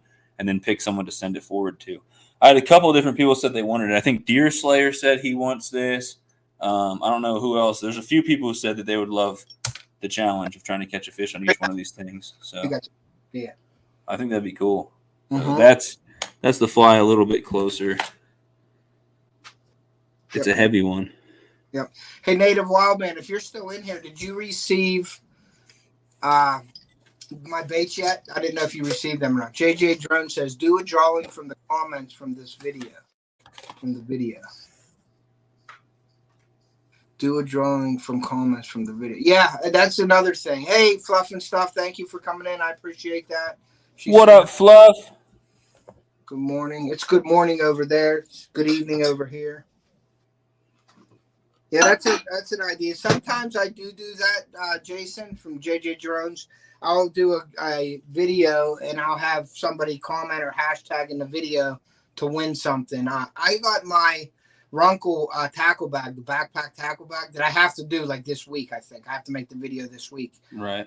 because the pressure's on. You know what I mean? And King knows what I'm talking about with Runkle and everything. They want you to get it out there as quickly as possible. But I'm going to be. What's up, Tasha? And I'm going to actually give that tackle bag away. I was going to keep it for my kids. They have 2 Plano backpacks that they never used yet, so I'm gonna make them put their tackle bags together this year. But I'm gonna give that Runkle tackle bag away, and you're gonna have to do something or comment in the comment, be entered in it. So just keep an eye out for that also. Nick asked me if I received the stickers yet, the Eternal Angler stickers. I ordered like 10 of them because I want to put one on my board, one on my kayak. I've got one on my car already. I might put another one on my other car. I want to save at least 5 for giveaways on the channel. I want to give away some Eternal Angler stickers because they're an awesome company. It's a bunch of great people. I don't know. You guys definitely know me, Ted, and Alicia. If you know Modog, Casey Fish Page, I'm pretty sure Anglerholics, Sharina. Who am I forgetting, Ted? There's a lot of awesome people that are There's a ton Eternal of Anglers. Jeff Davis is part of that also. Yeah, Pond Predator. He's the manager for the pro staff. But yeah, we're all pro staff peoples. Yeah, it's a good company. They share yacht and put you out there and stuff like that. Not too many companies do that. Yeah, and like the fact that they're throwing in a shirt or whatever for our YouTube starter kit giveaway, they donated some stuff in one of my trivias. Yep. I'm sure they'll work with us in the future and stuff like that. And then it's one of the with the pro staffs I work for. Some are like just constantly reminding you, make sure to put out a post this week, make sure to put out a post this week, all this stuff, and then they don't do a whole lot for you, and then you're like, what am I getting out of this? But most of the pro staffs that I work for now are pretty good, but they're just a great group of people, so I just want to give them a shout out. Just say she said I thought that was Nick. If it said Eternal Anglers in here, it was Nick, Alicia. But if it was Pond Predator, then it's obviously Jeff. But I think Nick was in here. Nick. Not too long ago, Nick said on the Eternal Anglers account, he said, "Sunfish, did you get the stickers yet?" And I think it was when I was downstairs going to the bathroom. So okay, yep. So he's in here. Art and Adventure. John Vader Gamer. Join Vader Gamer. Join Vader Gamer. 1, 2, 3, 4. Hello. Tosh is awesome. Thank you for coming in. Art and Adventures is in here. Thank you for coming in. Speaking of. Yeah, go ahead. Sorry to interrupt. It keeps lagging on my end, so I keep talking over you. No, you're fine. Go ahead. I'm good. I just gave him a couple shout outs just saying thank you to come in. So, trout. There's 3 main reasons why I love trout, besides the fact that they're finicky. Sometimes you'll catch 30 of them, and sometimes they're just being weird and they want something specific, and it's hard to catch them. Kind of, the way that a lot of fish are, But they fight really good, and you typically use light tackle for them. So the fight is reason number 1. Reason number 2 is the taste. If you guys know anything about me, I release most of my fish, but I also like to keep a lot. I would say it's probably I keep somewhere between 1 to 5% of the fish that I catch, and it depends on the species. Trout, I'll usually try to keep my limit unless I have a bunch in the freezer. Crappie, I almost always try to keep my limit if they're good size, unless there's like a small population, whatever. But I'm really big into proper fish handling and releasing fish. But when I do cook fish, or when I do keep fish, I really like to cook them up, and I experiment with different recipes. I love cooking up fish, and I think trout they're delicious, especially wild trout. But reason number 3, trout are so beautiful. If any of you guys follow me on social media, you probably saw I put out a couple of collages today. I got tired of posting my fish one by one because I'm like a year behind on some of these fish I want to post. So I might do a little bit of that in the future. But they're awesome. I mean, those collages, there's so many colors in them because there's a bunch of trout, and they all have different markings, and some of them have red on them, some of them don't. But what I was trying to say is trout are one of the most beautiful fish, in my opinion. There's not a lot of fish that you would like pay to get artwork made. I've got these hanging up in the apartment. They used to be in the background of my live streams, but I've got this fish artwork. I've got 2 of these, and both of these are from actual pictures I took of trout that I caught at the river. So as you can see, you see that net in the background there, which I think actually looks really cool in the picture. As you can see, that's the exact same net that I have right here that they're sitting on my table. So I caught this one. They're both in that like 1.5 pound to 2 pound range. They're both pretty. Yeah, they're beautiful fish, man. But there's one right there. It's obviously a male. You see that hook jaw on it right there. That's one of the ways you can tell male from female. Female has a smaller mouth. They don't have the long jaw that turns up on the bottom right there. That kind of dino jaw is what I call it. And then the other one I had made into a canvas print like that. is another male, but just look at the difference in color. So like this first one almost looks like a cutthroat, although they don't stock cutthroats in that area. So some of them are cut bows, like hybrids. But look at how there's just markings around the perimeter, and then it's all red in the middle and everything like that. And then look at the difference here. It has spots all over. Just there's such a variety in them. They're beautiful fish. So I literally have trout artwork up in my house, and that's not even including the pictures that Fish Layer Freshwater drew for me. He drew some trout pictures that I would show off, but they're on my wall back here behind me. So cool. Now, since you did that with them pictures and stuff, King, could you explain to the people that may or may not know, how do you tell the difference between a brook trout, a rainbow trout, and like a brown trout, or like a brookie trout, rainbow and brown? What are the different characteristics of each fish that you could let the people know if they catch a trout with what they caught? Location is important. Are you able to let me share my screen or not? If not, that's fine. I could do this. I could go to camera. Whoops, not that one. Like I can do a request to share one of my screens. Like if I click share. Like look on the screen. Can you? Right, that's just me. Yeah. Can you share on there now like that? You have to allow it. How do I do that? You can from your phone. I don't know if I've never done it from a phone. Okay. General camera audio layouts, guests, play sound with guests. Guests must authenticate. Guests receive commands. Ban guests. Hold on.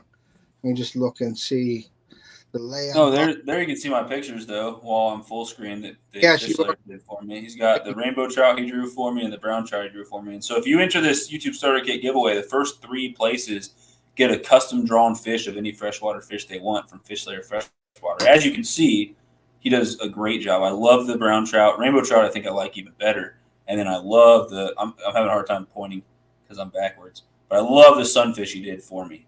These are all 4 fish species that I've caught. Rainbow trout I can catch here in Missouri. Brown trout I've caught in Arkansas and in Colorado. And then green sunfish are all over the place. Long-ear sunfish are all over Springfield. There weren't as many in Kansas City. So I guess Ted's not able to allow me to show the screen, so I can't do it scientifically. You're fine. But that's the reason why I need to get me an iPack MoBook or whatever. So rainbow trout, as I'm showing here, they usually there's variation within them, but what you're looking for is they're covered in those dark spots. They're like an olive green to kind of a tan color. Sometimes they have like a purple or greenish iridescence on them, and they've got this rosy red gill plate, and they've got this red stripe that goes through them. Now this is another rainbow. It may be a cut bow, but it's not a pure cutthroat. The cutthroat trout, they do look a little more like this, even though this is a rainbow. They've got much more sparse stripes. They won't have stripes all over the body, like the rainbow does. And I would show like a picture if I could share my screen. But what you're really looking for with the cutthroat is the biggest difference. If it looks just like a rainbow, but has this characteristic I'm going to talk about, then it's a cut bow. It's a hybrid. But they will have on their neck right here, and you have to like turn the fish and look at its belly, but they'll have a orangish pinkish red mark on each side of the underside of the neck, which is why it's called a cutthroat. So they look very similar to a rainbow, but just typically less markings on them, very similar colors. But that's the telltale sign you're looking for, is it almost looks like someone slit their throat, which is why they're called a cutthroat. The brown trout, they are anywhere from yellow to brown. And they have the red spots all over them. So they are anywhere from yellow to brown. They have black and red spots on them. The black spots are bordered with a light color, and then they're like mostly black spots bordered with a like a light color, and then there's like some red spots more ventrally towards the belly. A good way to show what their pattern looks like is these baits here imitate the red and black spots that are on them like that. On those rainbow trout, you won't see red spots on them at all. So if you see a more yellow or brown fish, obviously, look at the difference in color here. I know it's hard to see, but that's that grayish, silverish, greenish color with the pink going through it. And steelhead are the same species as rainbow trout. They have a little bit different habitat, and they are typically more of a silver color. Brown trout, as you can see, they're more of that yellow brown, and I know you probably can't see close enough, but they've got black and red dots on them, and all the dots on them are bordered with like a light color. So that's kind of the pattern that they have. And then I've also caught lake trout, which I don't believe they're actually a species of trout. They're in the salmonid family, but I think they're closer related to like a char or something like that. But lake trout they all have a lot of variation. Lake trout can be anywhere from a grayish or silver color all the way to like purplish color, all the way to like a brownish color. But they've got yellow spots all over them. They can get very, very, very massive. And you're going to look for kind of like reddish fins with white tips on them. But yeah, they've got kind of yellow spots. And then go ahead, Ted. I said, I just wish I could have shared. I could get you to share the screen, but I don't know. Yeah, I can't do it. And brook trout, they're a lot smaller than lake trout typically, like the max size, obviously. But they have a similar pattern. They're more of that darker color. They've got yellow spots on them, a couple little red spots on them, and the belly on a brook trout will be like an orangish color a lot of the time, like a pink to orange to red. They're a very, very beautiful looking fish. I've never caught a brook trout. I've caught rainbow, brown, cut bow. I've never caught a pure cutthroat. I've caught cut bow, which is a rainbow cutthroat hybrid. So yeah, lake trout, brown trout, rainbow, and cut bows. I've never caught a brook trout. Go ahead. Did you say tiger trout at all? I've caught a tiger trout with the white fins. Yeah, I've never caught a tiger trout. I think they have them in Colorado. I just didn't quite go to where they're at. I know they have them in Utah if you keep going west. There's bull trouts as well, which are more plain colored. They almost look just like a gray or a brownish, but they have very faint markings to them. So bull trouts are pretty cool. You'll just have to look at what trout are in your area before you go trout fishing. That way you know what's available to you. And then tiger trout, really cool pattern. If you go check out a channel on YouTube called Bass and Trout, and just type in bass and then the letter N, bass in trout, and then type in tiger trout. He's got plenty of videos. They've got that orange belly. They kind of have the same colors as like brown trout, but their pattern, I wouldn't really call it a tiger. It looks more like a leopard or a cheetah. It's just like they're crazy spotted and stuff like that. And then there's just a bunch of other types of trout as well. There's if you look up Dolly Varden trout, they've got some crazy blues and oranges on them and stuff like that. And there's spotted sea trout, which are in a completely different family. There's white trout down in like Louisiana, which are in a different family. They're not like true trout. They're not the salmonids, but there's a lot of fish that have the name trout. The ones that are salmonids are the lake trout, rainbow trout, brook trout, brown trout, cutthroat trout, bull trout. John said my belly is orange. Does that mean I'm a brook trout? I guess. And that's another thing. Everyone has different opinions on which trout are the prettiest. It's really hard because anytime you say that rainbow trout aren't the prettiest, I will bust out 1,000 pictures of rainbow trout that are just gorgeous looking. But then again, if I could share the screen, I'd show pictures of the brown trout I've caught. I actually might have a picture somewhere. If you give me a quick second, let me see. I bet I have one nearby. Sorry, like I said, I don't know how to. Yeah, I've got one with the lake trout. I know. Let me go grab one. Yeah, I don't even know, guys, if I could, if I even have the option from going live with my phone to let King share. Here is a lake trout I caught out there. As you can see, I'm wearing the camo. Like I said, it doesn't matter as much with the lake trout as when I was fishing for the brown trouts in the creeks. But that one's not very marked up. But that's what a lake trout looks like. They'll be like way deep in a lake and stuff like that. So you fish for them way differently. And then I can see right here that I've got a picture of a brown trout I'll go grab. Cool.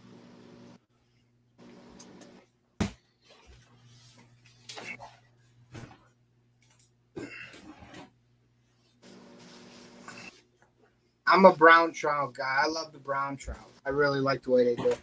I mean, rainbows are beautiful too, but the brown trout, I really like the brown trout. Oh, they're beautiful. Look, it's like an orangish, yellowish brown, and then look at this spot. This one was a big one. This one I think is the second biggest one I've ever caught. Yeah, that's beautiful. That was the one that hit right there at the bank while I was just messing around with my lure and paying attention to something else. I know that picture got cropped kind of so you can't face, but they've got, like I said, they've got those black spots, and then look towards the belly. Those are some redder spots, and they're all bordered in that white color. So that's what a brown trout looks like, and they're awesome. I mean, brown trout and rainbows both. People have caught them into the 40-pound range. So that's not typically what you're going to catch, but people have caught absolute monsters. And then there's, just to show you how beautiful rainbows are, there's another picture of a rainbow I caught right out of the river there. And look, as you can see there, I'm wearing colors that look like the background and the environment. I'm trying to blend in. Yep. And that thing on my neck right there, it's like a gator. I was covering my face, you know. Yeah. Just trying to be a little more inconspicuous. So yeah, I've caught lots of beautiful trout, but I'll never be like, okay, you know, I've caught plenty of trout. Let's move on to something else. I fish for everything, but trout are always going to be one of my favorites because there's 3 reasons I gave. The fight is great. They're fun to fish for. They're absolutely beautiful, and they taste good. So it's like a win-win-win. Yep, that's awesome. Are you okay with me taking this off here and doing the? Yeah, I don't. Yeah, exactly. I don't have any screens to show or anything. So. I don't know. Let's see. You can't.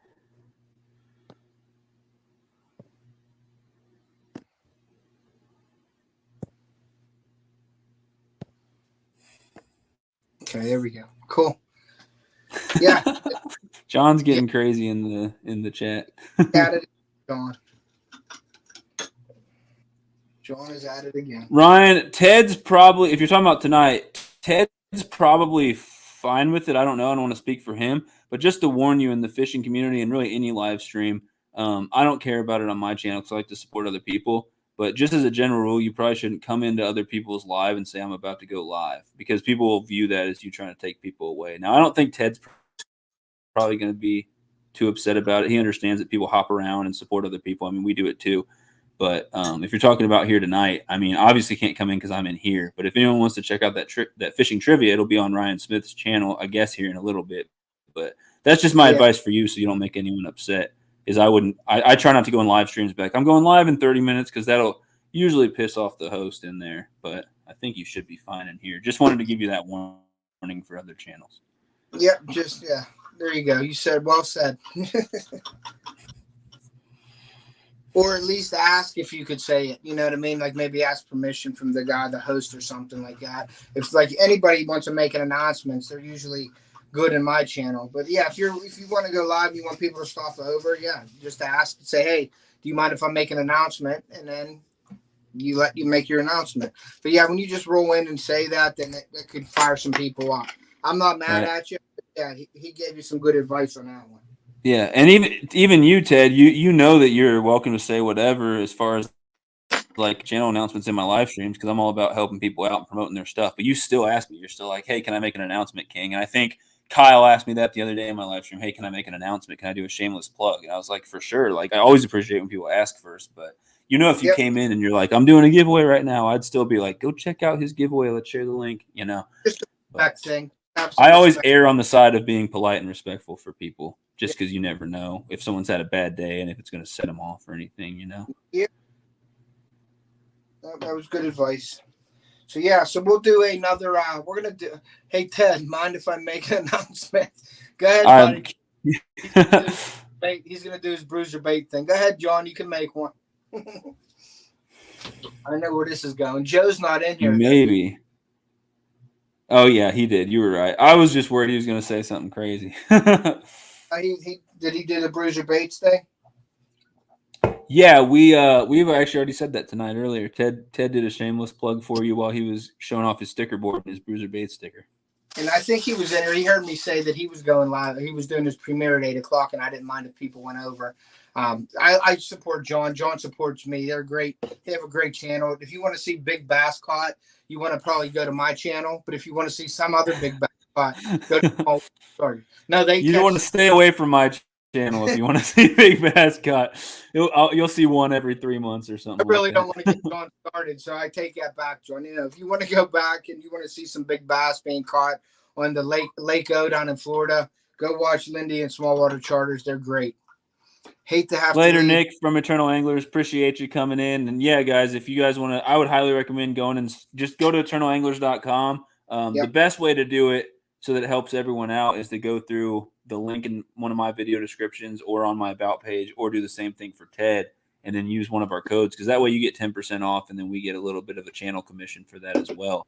But they have some awesome, not only apparel, but also fishing gear. Like they've got these rings that cut braided line. They've got, I would show it off if I had it, but it's downstairs. They've got the bait binders, which are awesome for organizing your soft plastics. And there's a special deal where if you get them, I believe they come with some off the hook baits in there already. And I'll attest personally that off the hook baits work. I mean, I don't catch a ton of bass, but I've definitely caught a few bass on off the hook baits when nothing else was working. So, yeah. Cool. Thank you. Just passing through. Have a great night, folks. Eyes tired from editing all day. All right, John. Thank you for coming in, buddy. I appreciate that.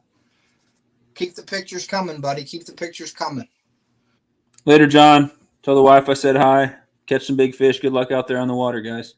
Yeah. And I wanted to also say this real quick, and then I'll do another giveaway. If anybody in here has any channel decals or stickers that they'd like to swap with me or Sunfish King, you could email us your address and say that you're interested in doing that, and I'll be happy to send my decals to you if you want to send your decals to me, and same with Sunfish King, because we put them on a shout-out board on our channels. And what I do is I usually go before the live or at the beginning of the live, I'll go through all the decals that are on my board, and that sort of lets you get your name out there a little bit. Like, you know, if you got your decals in multiple people's channels, you're getting your name put out there. So it helps with your channel also, and we don't mind doing that, and we like to do it. So definitely get with Sunfish King. Email him on one of his video descriptions. Just get with King and say, hey, you want to do a sticker trade or swap? And the same with me, and we'll be happy to do that for you guys. Yeah, I'll give you guys my email if anybody does want to send me some. You send me a sticker, I'll send you at least one of mine. And if you really want some good channel promotion, send me a couple of your stickers, and I'll put one on my board. I might put one on my kayak, which will make it into videos, or my tackle box, or my vehicle. You send me a couple, and I will do giveaways as well. I've had people send me 4 or 5 stickers, and so in my big giveaways and stuff like that, I'll include your stickers, and I always either share channel links or tell the mods to, and I give big shout outs and stuff like that as well. So I know I've given stickers away to other people's giveaways and stuff like that, and so not only is that just me trying to help out and give back, people always come in, they're like, wow, those are awesome stickers, Sunfish King, and stuff like that. And then people are sitting there with your stickers in their board or their tackle box. It makes it into their videos, and you're getting promotion on all these different channels, which is great. So yep, that's awesome. Yep. So, okay, guys, well, I'm going to just take a break from doing this real quick, and I'm going to give another giveaway. It's another one of the Phoebe lures, and this is the gold Phoebe lure. So you guys in the chat, wait till I hit the green check mark, and pick from, I don't know how many people are in here. I can't see it. But we're going to go 1 to 50. Again, I don't think we got 100 people in here. So no, there's 18. Okay, we're going to go 1 to 50 again, guys. Once I put the green check in, please pick one number only, and whoever's closest without going over wins. And if there's multiple numbers, please just pick one number. Oh, shoot. Whoever, I'll be right back. Okay. Whoever is closest can definitely, whoever picks the number. There for a second. You all right? I stuck this in my freezer at the beginning of the live, and I was like, hopefully my tea isn't exploding in there. No, it's not frozen. It's perfectly cold. So. There you go. But yeah, I know I made that sound like it was a bigger deal than it was. Like, oh, shoot. Somebody was breaking in or something. Here in Springfield, did you hear that live stream where someone was shooting right outside my window? Like 5 gunshots in a row. Pop, pop, pop, pop. I was like, what is going on out there? And then another live stream recently, I had my windows open because it was hot and my AC just got fixed. It was broken forever. And so some homeless guy was in the alley out there screaming. Nice. So it gets weird here sometimes. I'm right between I'm in a college town, but I'm right between all the dorms and the college apartments and straight tweakers on the other side. If you know anything about Springfield, Missouri, a lot of meth heads and stuff around here. So I'm right between the two. So I don't know which side of town's crazier. It depends on if they're having parties that night or not. So you're saying there's a lot of crystal meth baits going around down there, huh? Probably when people do get out. I mean, we don't have trout around Springfield at all. You got to travel hours to get on them. But I did find out there's a lake in town that has a few muskie stocked. So I don't catch one of those before I move out of Springfield, I'm screwing up. Just buy a big bucktail. So bucktails, you'll catch more. Yeah, I was thinking that, or like some giant like inline spinners. You know, like you'd fish for trout, but just like 10 times the size. I'm pretty sure I've seen people catch muskie on those. Yeah, Meps makes a muskie killer. It's called a muskie killer. They all have them. Blue Fox, everybody has the big ones. I tried to enter AG Fisher. AG Fisher came in. He's entered in the starter kit giveaway. He said, "How many entries do we have?" It's looking like officially we're at 24 right now, but I heard a couple people tonight I think mentioned that they were thinking about getting entered, and then I've had some other people say they've been saying for a while they're going to get entered and they haven't yet. So I would expect between 25 and 30 by the time it ends. However, people only have until the 8th of May at midnight to get entered, and you have to put out your entry video publicly, and you have to email it to me and Off the Hook before then, because at midnight, I mean, we'll wait till the next day because we're going to give it till midnight in everyone's time zone, but once we wake up on the 9th of May, we're not taking any more. We've given plenty of time. So get entered. That's the red flake, the white flake. He wanted the red flake, so we got that going. Dude, that looks like something you would throw right in front of a bedding bass. Yeah, if that red will tick somebody off, and the white does too. I like the white baits on bass because you can see the bait disappear and know that they ate it, and then you set the hook on them. That's why I use the bright baits or the white baits, and it, depending on the water too. But if you can't see the bed, then you ain't going to see the bait. So that's one of the things I like about the laminate. That's why I always ask, like, Ted, do you make baits with pearl laminate and stuff like that? You know, if it's a green pumpkin or it's that smoky shad, but then you got the pearl laminate, you'll see that white on there, that pearl color in the water, and that's when you know that a fish hit it and it's gone. When it starts moving and then disappears all of a sudden, it's like, okay, I can set the hook now because it's completely in the fish's mouth. Yep. But yeah, that red, now you got to watch with the red, because red tends to, any colored reds that you're using in bait making, they tend to bleed and stuff. So the more I heat up the plastic, the more and more it'll bleed into the white, and it'll start getting a pink shade on it. That's the tough thing about red flake. So I'm like going to be zooming through these baits, so there's an actual white and red on it. And the more times you heat it up, that color of the glitter, and it's red is like one of the only colors that do that, and it starts bleeding into your baits. Blue has a tendency sometimes to do it too, but red is the worst with the bleeding. And that's what colors, or any of these, the actual colors itself or the glitter. All right, so let me stop this, because I think, is there still people picking? Listening and viewing and Spider Steve just entered in the last 60 seconds. So why don't we give it 60 seconds? All right, that'll work. Get entered. Yeah, get entered if you haven't, guys. Pick a number between 1 and 50. If you already put a number, please don't put another one. But you got about 60 seconds, and then Ted's going to put that red dot in the chat. So get entered. You're entering to win. It was that other. Was it the gold Phoebe lure you're giving away now? Yeah, the gold Phoebe lure. Yeah, that one looks good. I wouldn't mind winning that one. They also have a copper one, but I couldn't find it. I wanted to try to get all of them, and those are the 3 big colors. Well, I guess there's 4: silver, nickel, copper, and gold. They're like the big colors for trout baits. And now you can get a Phoebe lure painted like chartreuse or like fire tiger, but those colors don't seem to work as much as these salt silvers, nickels, gold, and copper. That's my opinion. Even on the spinners, when I don't mind if the body of the spinner is black with yellow spots or something like that. I always want the blade to be one of those 4 colors, though. I want the blade to be a metal color, either silver, gold. I've seen blades that have color and they're metallic. Like I've seen ones with like kind of that rainbow trout, kind of pinkish, bluish, whatever color, and they're still a metallic, shiny. They're okay. But I don't like the ones that are like all chartreuse with a chartreuse blade. I want that blade to catch that light and reflect it. I want that blade to be metal. Yep. Now, in the musky world, that chartreuse blade, when you have muddy water, it sort of gives off a glow, and it seems like the musky like that chartreuse blade at certain times. Listening and viewing, we're gonna have to go through 49 because it's only one number per person, so we're just gonna have to go with the first one you put. Yeah, and then I'm gonna just shoot this bait, and then I'm gonna stop it real quick here. I think Raven Cat guessed 220 or something like that. So Fluff and Woman Outdoors. I'm not a graphic designer by any means, but I'm sure you guys have seen in my lives the 15, 20 different designs I have between my logos, my stickers. I mean, I have more than that, but between my logos, my stickers, my merch, everything like that, I've made quite a bit of designs, and I would say they're okay. You know, some of them are pretty cool. Some of them are just whatever. But if anyone needs help making a design for a sticker, I'd be happy to at least take a stab at it. If you guys, I tried to help Rocco, but he had some really cool, crazy idea that I could not do. But I've got a couple basic softwares. If someone is really struggling to make something, I'd be happy to put out some ideas for them, put some stuff together, work with them. I'd even do like a private live stream or a Zoom or Google Meet with you, and I could kind of show you designs. I do that for free just to help people out. But I can't promise I'm going to make something that you like. You know what I mean? So. I'm going to have to get with you on that, King, because I want to make a sticker, but I don't want like a design. I just want words on the sticker. So I don't know. I guess you could do that too, but I want to get a sticker that says, I don't want to eat you. I just want to meet you.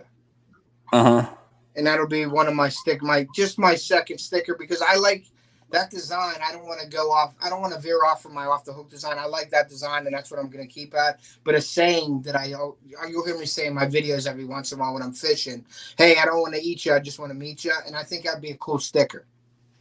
I tell the fish that too, and then I put them in hot grease afterwards. So, well, I don't lie. I know. I give the fish trust issues in my waters. Who was it? Nephew Austin D said the other day. He said, what did he say? He put a comment in. He said, I'm a supportive supporter that supports supportively. Support it. And I was like, I want to put that on a shirt. Yeah. I would love to put that on one of my shirts. And eventually, I mean, that I don't want to eat you, I just want to meet you could be on the back of a shirt that I make one day. You know what I mean? Off the hook on the front and then that on the back. I think that'd be sick. I'd buy that shirt. Something that I'll do. Who is it? Crankin' and Yankin's in here. What's up, Crankin' and Yankin? Thank you for coming in. How dare you, Sunfish King? That's so funny. I hit that by accident. So. No, listening and viewing. It's just if you put in a number, you got to go with that one. You can't change your number. So I saw a couple times ago, Spider Steve said 17 1 second after Gail did, and so he was like, "Dang it, Gail!" But he couldn't re-enter a different number because it was just too late. You got to go with your first one. The only reason is because some people, a lot of times younger people, will come in and put like 4 or 5 different numbers, and so we can only go with your first one. That way, it's fair. But you're fine. Think over stinks in here. I'm going to show you the guys the number right now because I did hit the stop. It is 37. So I saw a 36, I think, in there. Hold on. So whoever picked 37, I seen a 47. Working for Jesus put 36. Oh, Richard at 38. So close. Nope, woman at 37. Spot on. Woman Outdoors? Woman Outdoors. Yeah, like the 6th. That'll be awesome. 6th guess. Yeah, 37. Spot on. I know this lure works good in PA, so that'll be something for her. She'll catch trout on that, definitely. Especially she's from up around the Erie area, so she can use trout tributaries and the steelhead tributaries. So that'll be awesome. That's awesome. Congrats, Woman Outdoors. Yep, Woman Outdoors. Please email me, and I will give you that. Where's it at here? And that was the gold Phoebe lure, right there. The gold Phoebe lure. That's a PA. What up, Grits and Glamour? Grits is in here. So Woman You don't have to mail it, Ted. You don't have to mail it, Ted. You can bring it to the rendezvous. That's what Woman Outdoors said. Okay, I'll hope I remember that. But yeah, that's fine. I'd rather mail it instead of bringing it just so I know it's out because I have a system. So I'll probably mail it. If you don't mind giving me your address, then I'll mail it. And that way I don't forget because I got to bring up for that weekend. I got to bring up hunting stuff for freezer bound. I got to bring up stuff for freezer bound. And then I got to bring all my fishing, my video equipment because Sunfish King will be there that weekend. So I'm going to have a lot of stuff on my mind that weekend and I don't want to forget it. So if you could please just email me and then I will, I'll send it out to you like tomorrow or Monday. Who else is going to be there? So freezer bound, Woman Outdoors, who else? Freezer bound, Woman Outdoors, Dark 30, Mark J. Larson, Boxy Outdoors, Nick Green, freezer bound, Geo Outdoors. Oh, nice. City Sticker Chris, and then a bunch more. So there's a lot that I know. That's awesome. Jakey Crack will be there, stuff like that. Cool. So I can't wait to meet all you guys in person. If I remember, don't hold me to this, but if I remember, I'll try to bring some Sunfish King stickers and hand them out to people out there. Freezer bound, if you're in here, I don't think he is anymore, maybe. But if you're in here, Freezer Brown, you better bring me a sticker because I want to get one of your stickers on my board. I'm jealous of the people who got your stickers. Steve from Wyoming said at dinner time he'll be back in a while. So later, Steve. So the gold Phoebe, and that's Woman Outdoors. That's awesome that she won. I want to see how she see what she does with that lure in PA, King. That'll be cool to see that. Hopefully she gets a video out of it. But yeah, email me, Woman Outdoors, if you haven't already. Cecilia Ravencat, could you please share my email address again for Woman Outdoors? Or you could just go into my description and email me from there. I got YouTube up in the background now if I need to share any emails or anything like that. Okay. Too. But Cecilia's good at that stuff. She's got it locked down. What's that one at the top you were holding? Is that something different? No, that's okay. I just saw the extra on there. I thought it was something different. I got you. No, it is. It's just the sprue on there. Grey Wolf said, when and where is the rendezvous?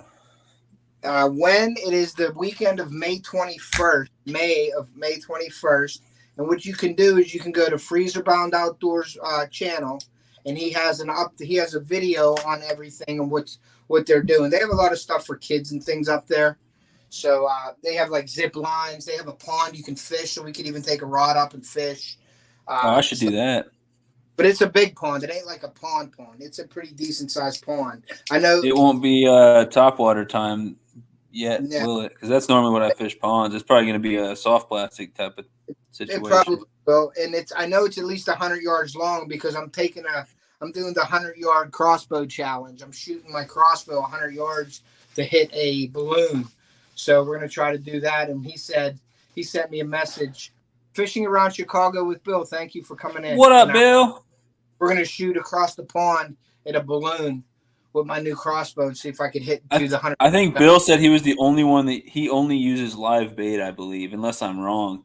But he said, what type of live bait do I need to catch pike? I would say creek chubs and big shiners. Yeah. I've also heard of people catching pike on cut bait fishing for other fish. Yeah, I've never seen people in my area using a cut bait, but I don't doubt that at all. No, it's like people do big predator fishing, especially like in the UK and stuff like that, and they'll be fishing for something else, some type of big catfish or something, and they'll hook up with pike and stuff on accident. But there's a creek that runs out of my lake, and it's off of that spillway where a lot of those bowfin and stuff are, King. And there's creek chubs and stuff in there, so you can go down there and catch the creek chubs, and then people come up to the lake. And I made harnesses for live bait for muskie. I've never used them. And what you do is you tie a balloon about 4 foot down, and then you put the harness with the 10-inch creek chub, hook one through the back and one by the tail, and you just throw it out there, and you can fish for muskie and just keep an eye on the balloon. And usually it's once they hit, and my friends have done that up there and caught fish doing it that way, but I've never done it. I may try that. I mean, I can catch creek chubs all day if they're in the creek nearby. But yeah, I mean, if there's a pond up there for that rendezvous, if I'm not too busy talking to people and just shooting the breeze, I might test out some off the hooks plastics for you, man. Toss them around. Yep. Yeah, it'll be a good time. Like I said, we can stay up there as long as you want to stay up there. I think it's going to be cool just to meet people, but I do want to definitely get back to fishing. You know what I mean? Exactly. Yeah, exactly. I mean, I'm there to hang out with you and do some lives and make some content and catch up and stuff. It'll be real cool. But I've got a priority list while I'm up there too. I'd love to get on a muskie. I'd love to get on perch if you guys have them nearby. Mm-hmm. What else did you say you had? Was it bowfin or something like that? Bowfin. We got perch. We got crappie. We got the bluegill. We got carp, catfish. I think, and muskie, smallmouth and largemouth. Yep, I want to get on at least one Pennsylvania smallmouth and largemouth.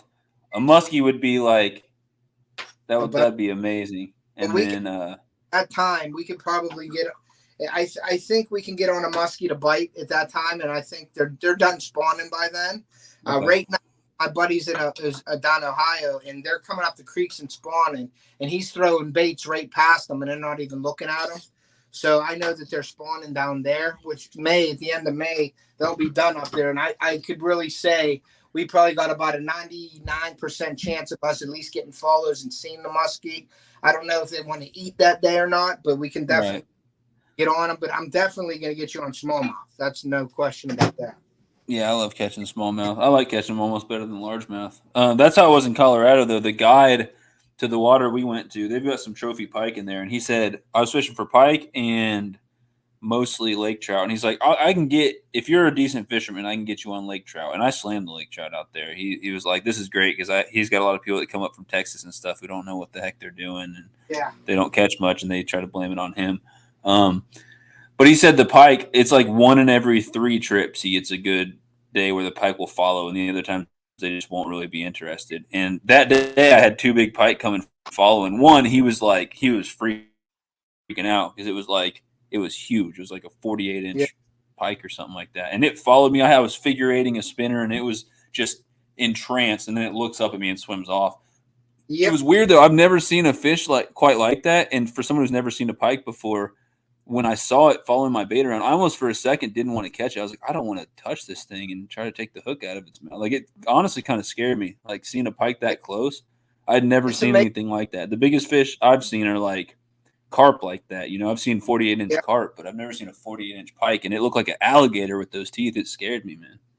Yeah, well, that you'll see that a lot, and it's like, wow, how they do. Thanks for the video on it. Okay, thanks, Carter, for coming. Later, Carter. I don't know if I said welcome into Al's Outdoors. I may have, I may not have, but welcome in, Al. Hey, coming in, Al. Appreciate that. Thanks for Charlie for coming in. Have a great night. But the muskie, it's just amazing how bold they are when they come right up to the boat and just swim around. And you have your rod in the water and you're moving and doing this lure, and it seems like all they do is focus on that lure. They don't care what you're doing. Now, there's some fish that'll come up and get spooked by the boat, but a lot of them will just come in like they're the king of the jungle, man, and they come up and they just follow that lure, and then they just swim away, and you're like, eat it, and they just swim away, and you're like, that's what this pike did. It's funny because I had never been trained to figure eight it, but that's just what I kind of started doing because the spinner was up close, and he's like, you sure you never fished for pike before? Because I was just figure eighting it right by the boat, and it was just entranced. But at one point, when I was bringing it back this way, it kind of went sideways, and it locked eyes with me and just dipped, and I was like, that's fine, actually. As much as I wanted to catch one, I didn't want to catch that one. That was too big. It was scary. One of the best feelings is when you're doing that figure eight and they come right up, and all you see is their gills flare, and your bait gets sucked into their mouth like a vacuum, and then it's just like set the hook and hang on, because when you get it right by, they're splashing you, they're jumping, and you got to give them line to get them out away from the boat, to tire them out a little bit, because if you put them in the net green, and that's what I call green, when you put them in the net and they're flapping around, that's where without tiring them at all, get hurt. Yeah, I can imagine, especially if it's a bigger one, right? So got some weight to it. Above 79 degrees. If the water temperature is above 79, I don't fish for them, because you can definitely stress them out to the point where they'll die. Knock on wood, I've never had a muskie die. All my releases have been good releases since I've been muskie fishing, and I never want to start by doing that. And I always try to let people know, like, hey, don't fish for muskie. But you can't stop people from fishing for them. But it's just not a good idea if the water's 79 and above. Yeah, I bet people still do, but that's the same with me. Is when it gets pretty warm, I won't fish for trout unless it's there's the Roaring River here. And I will fish for trout above that, but that's because it's a spring-fed river and it's super cold. The water's always cold. It's fed from a spring, and then the other side of it is like 300, 200 and something feet deep at the end of the dam. So it's just the water's always cold there. So as long as you get the fish back, you're fine. But in most cases, the water would be too warm. I mean, trout don't even survive in Missouri unless they're spring-fed or something like that during the summer. Bill, was that on a live shiner? I'm assuming. He caught his PB largemouth last week, over 3. Awesome, man. Congratulations. Congrats. What was it today? Did he give a weight on it? Yeah, 3.08. Okay. Hey, another thing that I want to say, and I don't hate anybody for this or nothing, but if you're ever out on the water and you're fishing and stuff, and you say, this is my PB, and then you never measure it or like weigh it, and you say that was your PB, I like to know what your weights are. So weigh the fish so we know what your PB is. A lot of people say, oh, I think that's my PB, but your other PB was 5 pounds, and then you don't measure it. I like to know that. I mean, I'm not saying that I don't believe you, but I just like to know what the weights of the fish are, because I like to guess weights of everybody's fish, and I try to get good at it.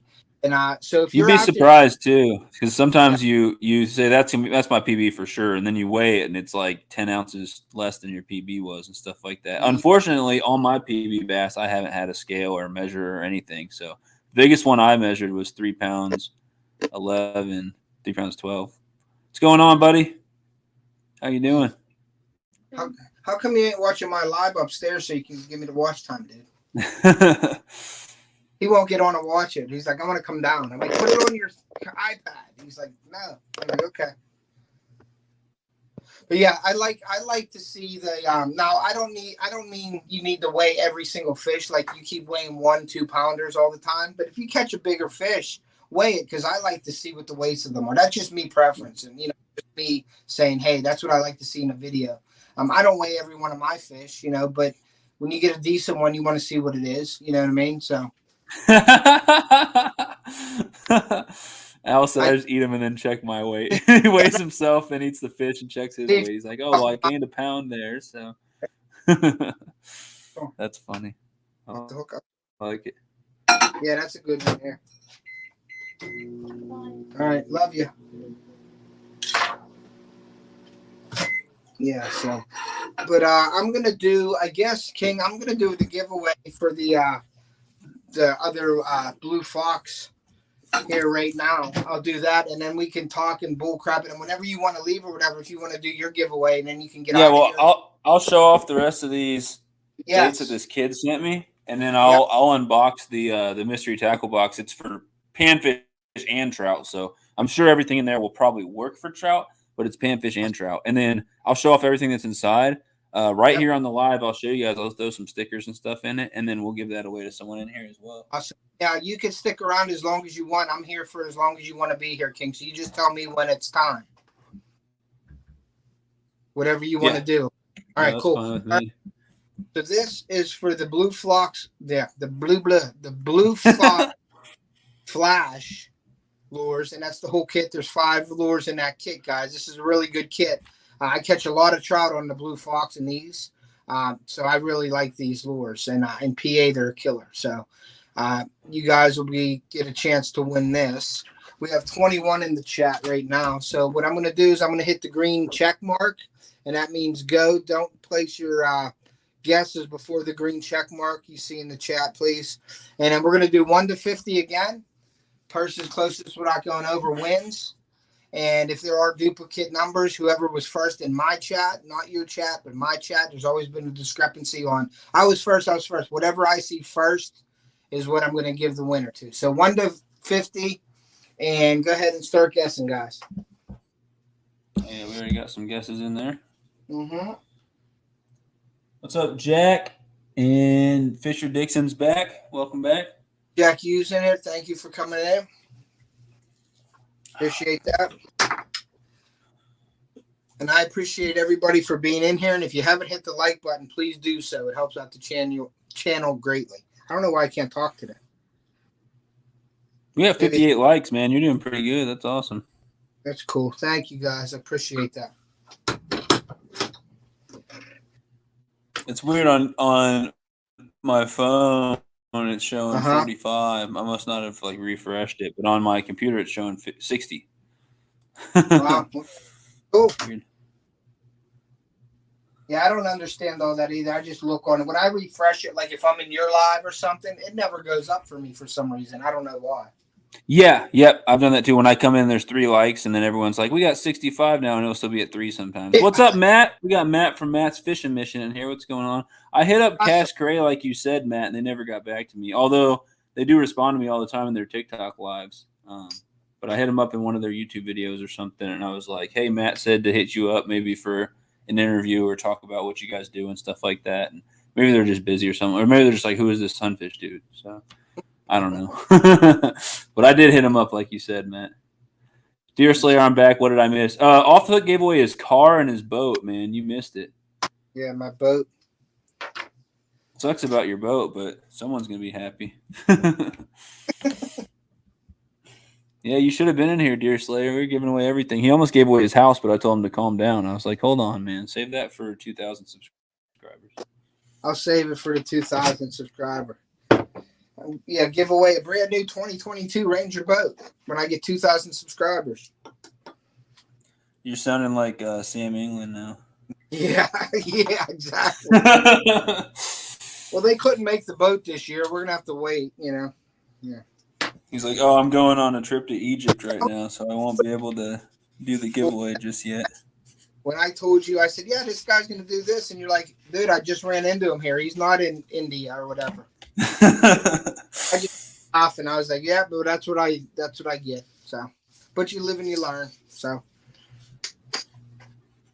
But I also wanted to say real quick before I forget, I just got a email today and an Instagram message from a guy, Thomas, from Alpha Pigments, and they do auto body like colorants and things like that. And he got a hold of me and said he'd like to work with me. So I talked to him today after my uncle's funeral, and we talked about doing like an affiliate program with him, and he's going to get with me. He's going to send me my links and everything. And I'm going to start working with Alpha Pigments. Now they're a color shift pigment. And I really wanted to get into the color shift for baits and things like that. I think that the crawfish and the swim baits, not as much as the pig sticks and things like that, but the color shift, it may look cool on there, but I'm looking more towards like the crawfish and the swim baits and things. I think that's where the color shift really shines. And no pun intended with the shining, but it changes colors and there's different ones. So I'm going to get a sample pack from them and I'm going to start using them. And then you're going to start seeing them coming up more on my posts and on my descriptions of my videos. They're going to be in there. And I'm going to have a link there so you guys could go and buy anything off of them also. And it'll be an affiliate program for me, sort of like Eternal Anglers. It'll be just with the Alpha Pigments. So please, if you guys want, go check out Alpha Pigments at it's alpha_pigments on Instagram, and then it's www.alphapigments.com is their website if you guys wanted to go check them out. But they have some really cool colors, and I'm really excited to start working with those guys. Yeah, that's exciting stuff. That's awesome. And it's for my baits, and it's going to improve, with the different color selections and things like that. So that'll add a whole new dynamic. And then what they do is they share me out, like all the little, they like to get with the little businesses, and then they share it out to their customers, like who makes the baits. So like I get like shared out by them also. So I might pick up some customers that way, which is really cool.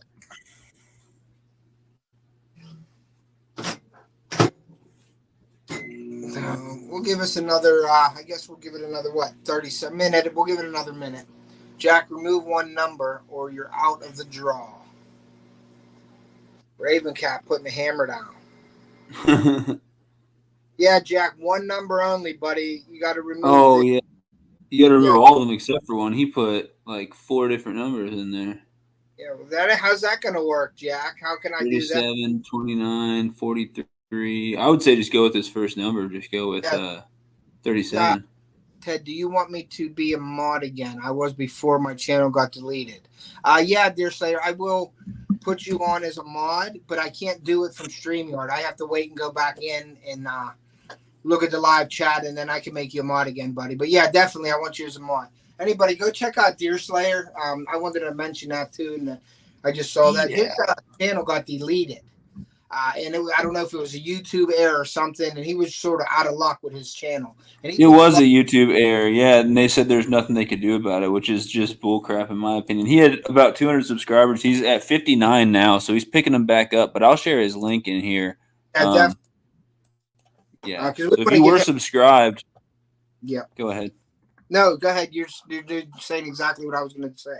Yeah, so if you were subscribed, make sure to pick him back up because you might not have even noticed. And otherwise, he does trapping, fishing, he does giveaways, live streams, stuff like that. And so definitely make sure to go check him out and help out a kid who just loves the outdoors and puts out good content. He's very supportive of people in the community. He's always coming in our lives, and just help him out because it's unfortunate to see that he had built 200 subscribers and then just totally lost them all. Now he's trying to make all that back up, which I told him he'd get back there in no time. He's doing it the right way. So there's his link. I shared it. Yeah, awesome. But yeah, Deer Slayer's a great kid. I mean, he's out there doing his thing. And you know how kids these days, they could be doing a lot worse. And he's out there doing the outdoors thing. So I support him 100%, guys. So please If you wouldn't mind, go over, check him out, just give him a hook set, help him get back to where he was. He deserves it. He puts a lot of work into the channel, so please do that. Man, 3 people just came in and entered the thing. Yeah, I see Reef. He's all late. Reef and his entire family. I appreciate y'all being in here. We got a hook set for Deer Slayer from Grey Wolf. I appreciate that. Yep.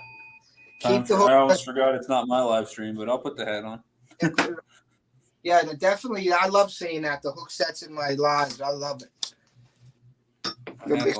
For him, somebody who lost it. I couldn't imagine YouTube just taking my channel off and saying, "Oh, we can't do nothing about it," and starting all over again. That would really be tough. So I give it to Deer Slayer for even making the effort to get back to where he was. So that takes a lot of. That's why some of the guys with 200,000 subscribers or whatever, they'll make a shorts channel or some type of secondary channel, just in case that stuff happens, so that they can get the message out to their subscribers to resubscribe when they remake their channel. Because it can happen to anyone. It's anything from YouTube error all the way to you make some little mistake and they delete your channel for that. Or sometimes people have been hacked. Yeah. You know? Yep. So, but I think if you have 200,000 subscribers, it'd be a lot easier to get a lot of those back because you're probably famous enough at that point, you know? Yeah. But how do you get that message out to everyone unless they're all following you on some other social media? I just want to think that YouTube would go the extra mile for people like that and try to help them back out and try to get them up there or do something for them. You know what I mean? Yeah. Because I just can't see you having 100,000 supporters or like Dear Me for Dinner 3.2 million and you get your channel erased and YouTube's like, oh, well, we can't do nothing about it. It's weird because they kind of do say that, but with how crazy they are about money, it's surprising because, you know, YouTube makes 30% off almost 30% off your super chats, and YouTube makes money from, you know, every dollar you get off your ads and stuff like that, YouTube's getting probably 10 for the same, if not more. And what's funny about that is like you would think they would help you out just to get that money back for them. Exactly. Now, you don't see a lot of those big channels doing lives anymore because I guess it would be hard to have, you know, 100,000 people in your lives if you have 3 million subscribers. How the heck would you do that? You know what I mean? Yeah, I see some of them do it, and what they'll do is kind of like Has Life and those guys do. Once they've got 200 people in their chat, they don't try to keep up. They just read comments as they come through. Like they'll just read what they see. They do get a lot of donations and stuff, I've noticed, though. Like I was watching some kids the other day, and he's got thousands and thousands of subscribers. He's got a ton. And so a lot of people were in his live stream, and they were dropping donations left and right. And it was a good time. Obviously, he's not reading all the comments. The funny thing is, guess who I saw in there as I was in there making comments? I saw IL Fishing. I had to say it 5 different times. What's up, Logan? What's up, Logan? What's up, Logan? And finally, he came back and he's like, "Oh, how's it going?" I can't remember if it was Isaac or Logan. I think it was Logan. But like, he didn't see it the first 5 times because the chat's going, boom, boom, boom, boom, boom, just flying by. All right. So we didn't do the giveaway yet, did we? I'm gonna stop it and then we'll do the giveaway. Grey Wolf, I would recommend getting one of these. Not this brand per se. I mean, I like this brand, but get an external hard drive. This is a MyBook, so these can hold 1, 2, 4, 10 terabytes worth of stuff, depending on which one you get.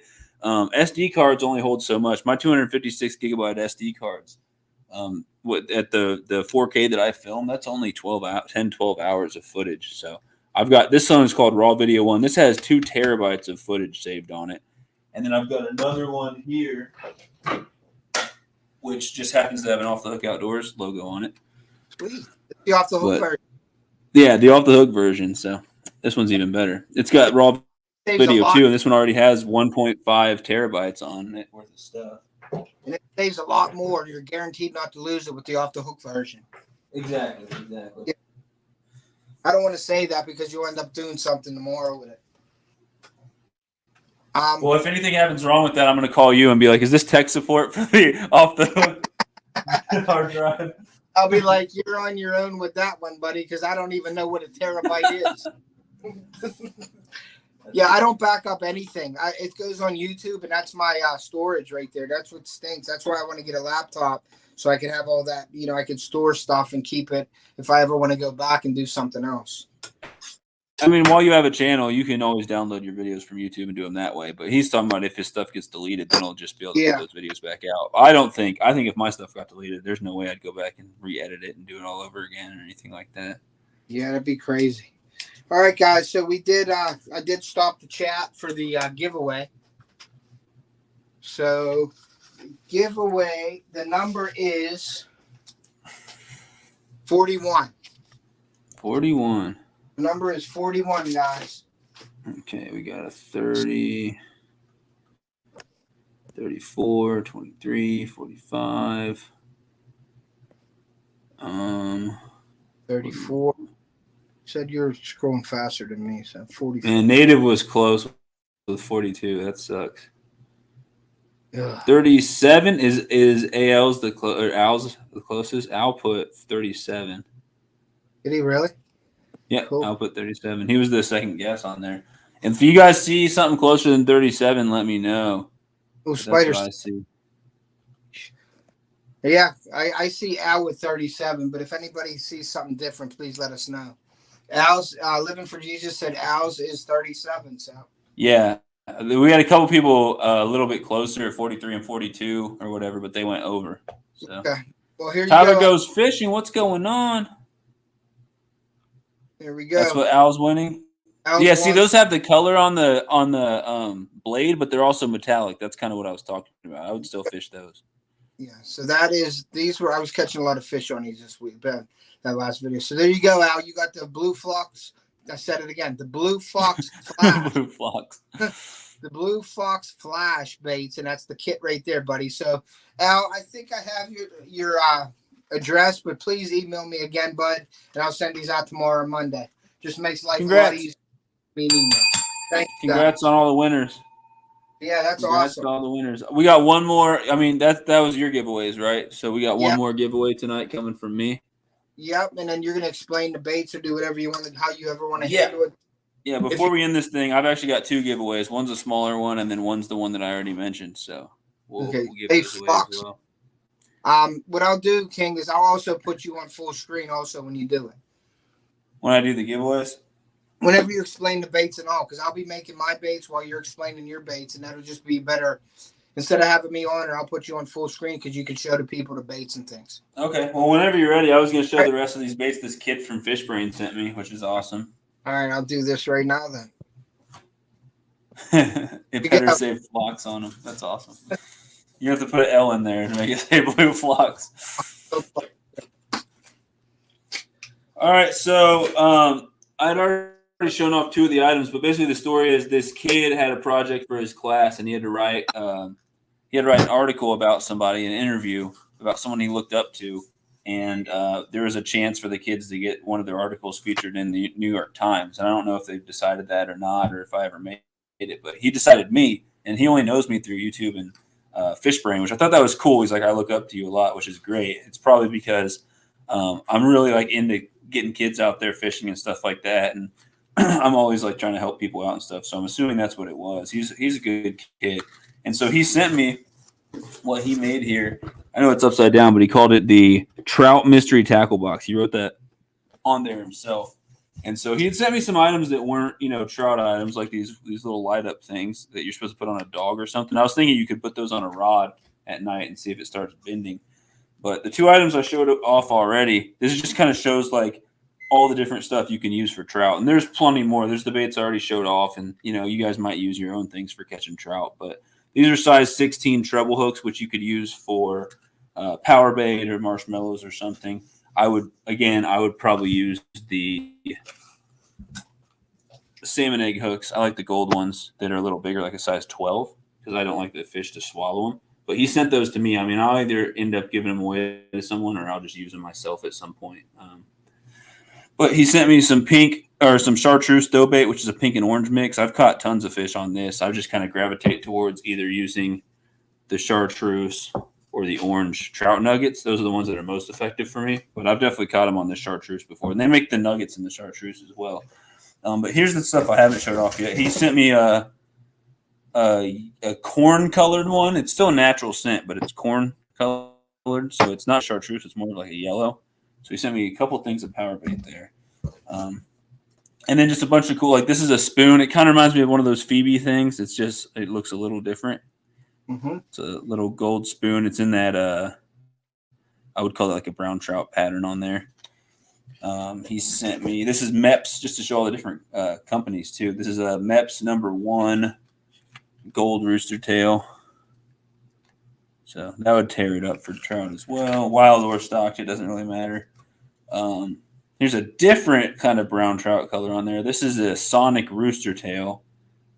Warden's Sonic rooster tail, just another company that makes them. And Yakima is the actual company, I guess, that makes Wardens or whatever. But there's another one there with that black skirt on it. Rooster tails are great. Here's one that's interesting. It's like backwards in the package, so I can't show it off too well, but it's called the Warden's Flatfish. It's another Yakima bait. Really weird looking. It's green and black on top with some yellow. At the bottom, straight yellow. It's kind of like a spoon, but it's not all metal. It's more like a plastic thing, and it's got just one treble on it. So I don't know. Let me know if anyone's used anything like this. Super weird, but I guess you just fish that like a spoon. Called the Flatfish. Very interesting, but I know that would catch trout. He sent me a tiny little tackle box to kind of put some of this stuff in, which is cool. Just empty tackle box. This is what I was kind of showing off with some of those little tiny cranks and stuff like that. This is a crawfish one, and so a lot of people do use those. It's got 2 trebles on it. This is a Rebel teeny wee crawfish in ditch brown. And so not only would that tear it up for trout, that would tear it up for panfish, probably smallmouth and largemouth and creeks as well. I'm sure you catch quite a few fish on that. I like the Rebel brand and the little kind of like creek baits that they make. Warden's rooster tail in a rainbow trout pattern on the body and on the skirt. It's got like pink and green with spots and white. And it's got a gold blade on there. Like I say, I like the crazy colors for this skirt if it's a rooster tail, but I always want a gold, silver, nickel, copper, or metallic color for the blade. I prefer that, and I think Ted said that he does as well. Earl's on the job earning his 50 cents, LOL. Let's see. This is an interesting one too. An arrow jig, an 1/8 ounce. It's got a pretty big hook. I don't know if I would use this for trout, unless you have massive trout or steelhead or something. But look how big that hook's a little big for anything I would use for trout. Don't you agree, Ted? Can you see this? I agree. That's a big one there. Yeah. What would you use that for? Like a crappie or something? I would put. You could probably catch smallmouth with that. Yeah, bass or crappie, right? It's got a gamakatsu hook. It's a size 1 hook, though, which is way bigger than anything I've used for trout ever. I would say it would be a bass lure in my box, definitely. Okay. I think during crappie spawn, you could definitely get on some crappie with it. Yeah, crappie got some big mouths, too. So, yeah, anything you get that hook around, you could probably catch. But I'd probably focus bass with it myself. Good night, Lee. Yeah, later. He sent a little note. It said, I hope you like these lures. They are some of my favorite, and I hope they work well for you. He also mentioned at one point that he makes some lures. He said he's going to make me some and send them to me. But even if he never does, that's fine. I mean, he didn't have to send me all this stuff. He's just a kid, so it's super awesome. Another 16th ounce rooster tail bait. It's got kind of like a brown trout-ish pattern on it with a brown and black. Or is it brown and black? Yeah, like a brown and black skirt and then a gold blade on it. And then the final bait in here is just some trout magnets. I've never used black ones, but it's got 2 hooks. Magnet in my life, but and I then like some of those. So I've cut. You got to throw it with like size or like 2 pound or 1 pound line, or else it doesn't cast very well at all. So I usually throw it with like 2 pound line and creeks. I've caught tons of panfish on these. I think I've caught a trout or 2 in those. I typically don't fish them for trout.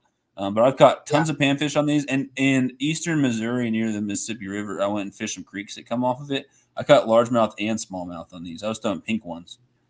And it was a ton of fun fishing that super light line and catching some nice smallies and stuff like that. So, BT, thank you for coming in, bud. I appreciate it. What's going on, Jarrell? How are you doing, buddy? Already been dealing with some stuff, so I hope you're doing all right today. So that's all those. What I will do is I think I'm gonna do a quick giveaway if that's fine with you, Ted, and then I'll show off everything in this mystery tackle box and give that away as well. Sure.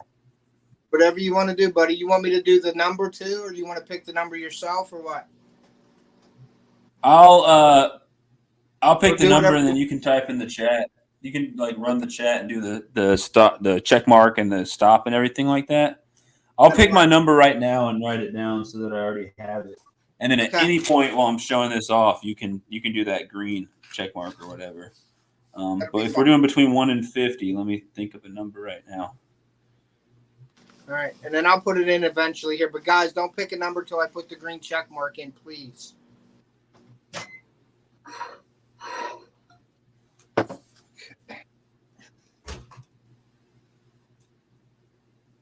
Okay. Tasha said that's an awesome box. Those Rebel crawfish lures are great. I catch green sunfish with them. Yeah, you could catch a green sunfish with a blank hook, man. They're aggressive little guys for sure. Green sunfish like bass in my eyes, man. They're crazy. Mm-hmm. With that big mouth too. I mean, they can take big hooks. If you're fishing small hooks, they'll probably swallow them. They're stupid aggressive. I kept a lot of fish in fish tanks before, and I've had monster red ears and hybrid sunfish and stuff. And of all the fish that I've had in fish tanks, the green sunfish are the craziest. There is a long ear that I gave to my girlfriend that is nuts. It'll jump 6 inches out of the water trying to bite your fingers. Really? You're messing around with the tank. Yeah, the thing's insane. I got to get a bass tank for this year. I wanted to go up to Ohio and buy a couple bass because we're not allowed to keep them and put them in tanks or anything, unless I get them from like my pond or something. But I want to get a couple fish for my tank. I have one goldfish that my son won last year in one of those throw your marble in a fish bowl and win or something. And I thought that thing was going to keel over after about a week, and it got about a half a pound right now, and it's the only thing in my fish tank. Wow. I have 10-inch green sunfish. That's what JBT said. Yeah, there's some big ones, especially when they get hybridized with bluegill. They can get pretty dang big. Anyway, the first giveaway, when Ted types a green check mark in the chat, you guys can start entering. You got to pick a number between 1 and 50. One number, just pick one number, please. But the first giveaway is a small package, and then the second one will be an entire mystery tackle box for panfish and trout. And I'm throwing a ton of my stickers and stuff in there. So the first one, I will be giving away one of my sticker sheets right here that's signed by me and says "Fishing's Good" on the back. But since we're talking about trout, Ranger Pete, if you guys know who that is, I would happily give you guys all the info for Ranger Pete. If you check out most of my live streams and stuff like that, his info is linked in there. But he makes some awesome soft glasses, kind of like Ted does, but he makes some different ones and he makes custom ones and stuff like that. But he's just another bait maker on there as well. So if you guys are trying to try some different stuff out, you can go check out what he's got. But go ahead, Ted. No, I'm sorry. He's a great Ranger Pete is a great guy. I mean, he's contacted me. We've talked. I got one of his molds off of him. So from bait maker to bait maker, you usually don't see that too much. People sharing tips and tricks with each other because a bait maker wants to keep their own secrets to themselves. But Ranger Pete reached out to me, and I really respect that from him. So I give him all the support too, guys. So go check his baits out too. He makes some awesome baits. Yeah, makes a ton of great bass baits. He sponsors my channel. He's given away a ton of stuff for our YouTube starter kit. He's given me a ton of stuff for myself and for giveaways and stuff as well. But he makes great bass baits. He makes scented, non-scented, salted, non-salted, whatever color you want, glow in the dark, core shots, laminate, whatever you could imagine. He even makes some crazy lizard things. So some different stuff than you can get from other places. But he sent me these micro jigs. He calls them Ranger Pete's maggots. So it's like a green pumpkin, black flake. Micro jig is kind of what I would call that color there. And so I would pair these with like a 1/80th ounce, 1/100th ounce, maybe 1/64th at the most, like a really small jig head. And if you look up, micro jigging for trout on YouTube, you'll find a bunch of videos. It's like one of the new things, especially out west. People love slamming them on micro jigs, but you can also catch bluegills and stuff on these and other sunfish, or crappie. Even in the winter, sometimes when they won't bite normal size like Bobby Garland jigs and Strike King jigs, you drop some micro jigs like this down from like docks and stuff like that and around structure from boats or whatever, you can catch a ton of crappie in the winter and stuff like that. So I'll be giving away a package of these that I signed right there. It looks like people are entering numbers and everything right now. So I'm giving away, that's going to be one package right there to whoever wins. They're going to get all these little micro jig baits right there. Do whatever you want with them. Go and fish them. Give me a shout out. Give Ranger Pete a shout out. You don't have to. Feel free to.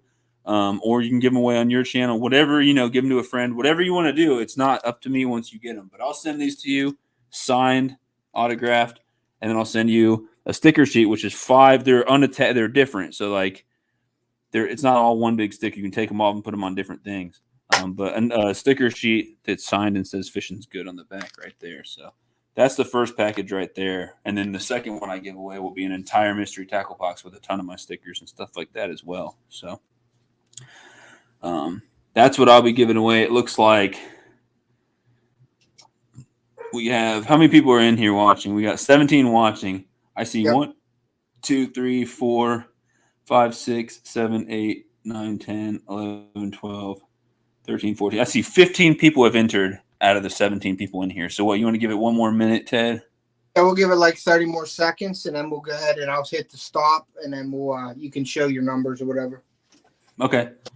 So wait until till you see the red. Until Ted puts the red dot in there, and then I will pick a winner. And I will put my email address in the chat, and you just email me your shipping address or PO box or whatever, and I'll send them to you. I just remembered, did you still have my address? Jarrell asked if I still have his address. I don't know. It would probably be on Messenger, right? Let me go check.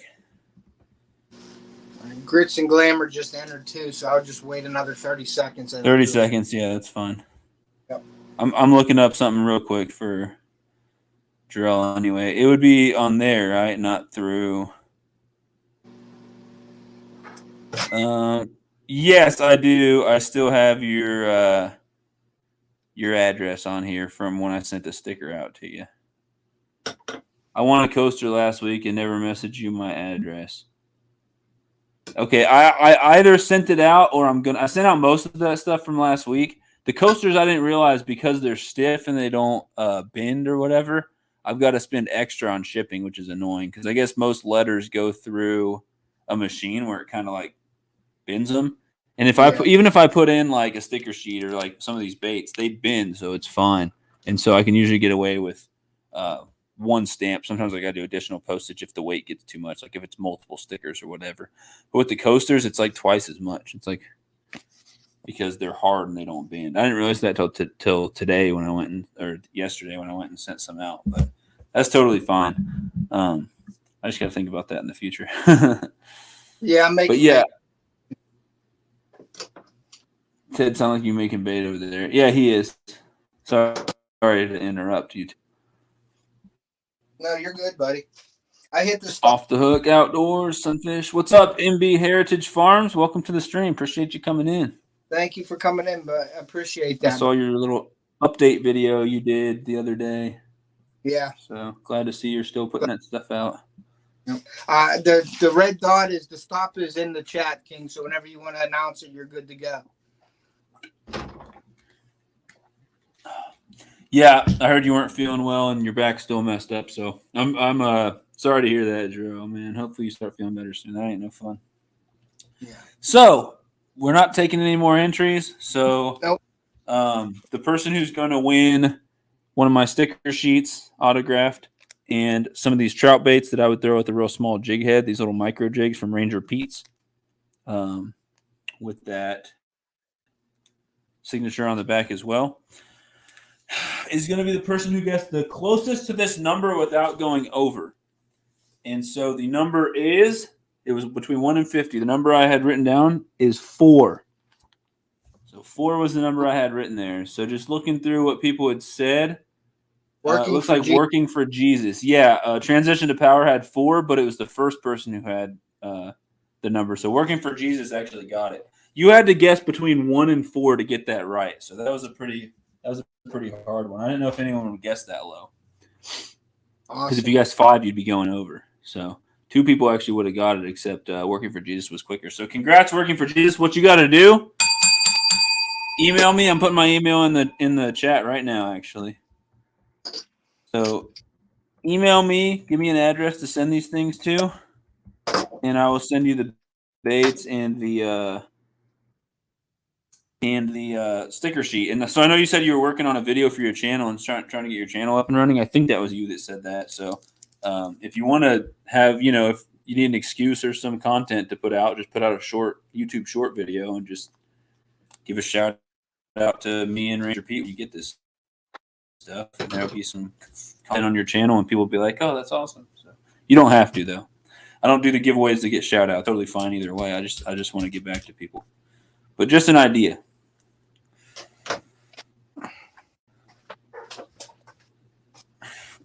Let's see. So congrats, Working for Jesus.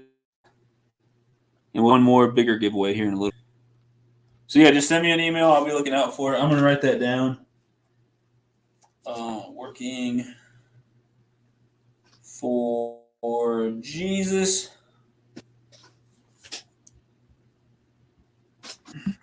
Congratulations, Working for Jesus.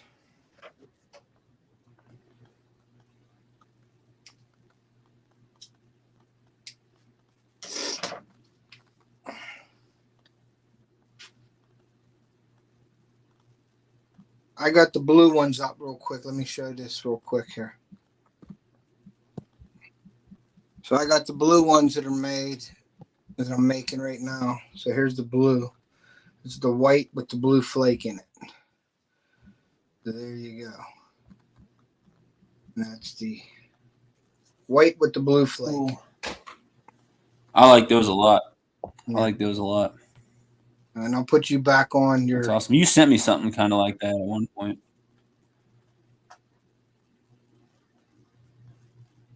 Yes, I wanted to do shout outs. Awesome. Cool. So yeah, those are going to you. I guess I wrote Working for Jesus, but I didn't write what you're getting, so I got distracted. My girlfriend's sending me weird texts over here.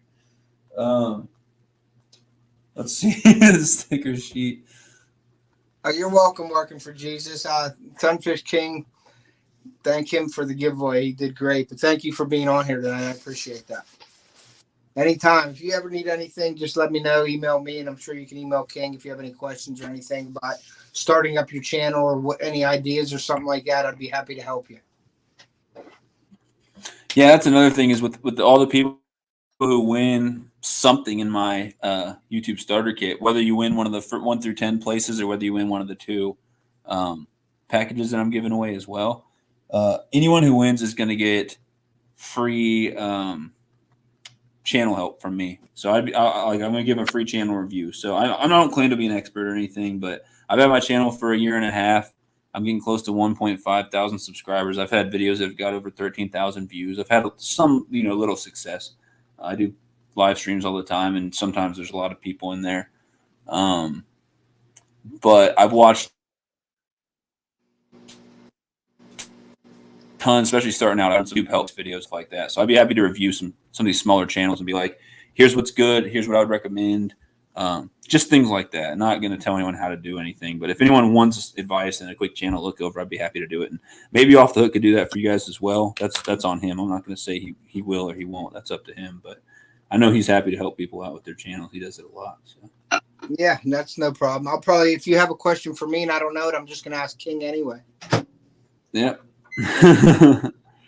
Hobbs said Sunfish King took it. Would have been awesome for April Fools. Would have been somehow for me to go live on Off the Hook's channel and him to go live on my channel. That would have been so funny. We should have done that. We should have done an April Fool's live and not told anyone it was going to happen. I would have just been like going live and hanging out with the community, and Ted would have been like going live, chatting and doing giveaways or something. And then all of a sudden we just switch. Yeah, I could have wore the Hookset hat and acted like you that night. You wear the Hookset hat, I wear Off the Hook Outdoors shirt. Yeah, Ted's in the background making baits. I'm making baits and King's doing a giveaway, Hobbs. And I'm sure you're eating some kind of sugar right now. Yeah, he's all sugared up. You can tell. You can tell when he's all sugared up. Oh yeah, he starts pulling out. He starts lipping fish from his fish tank.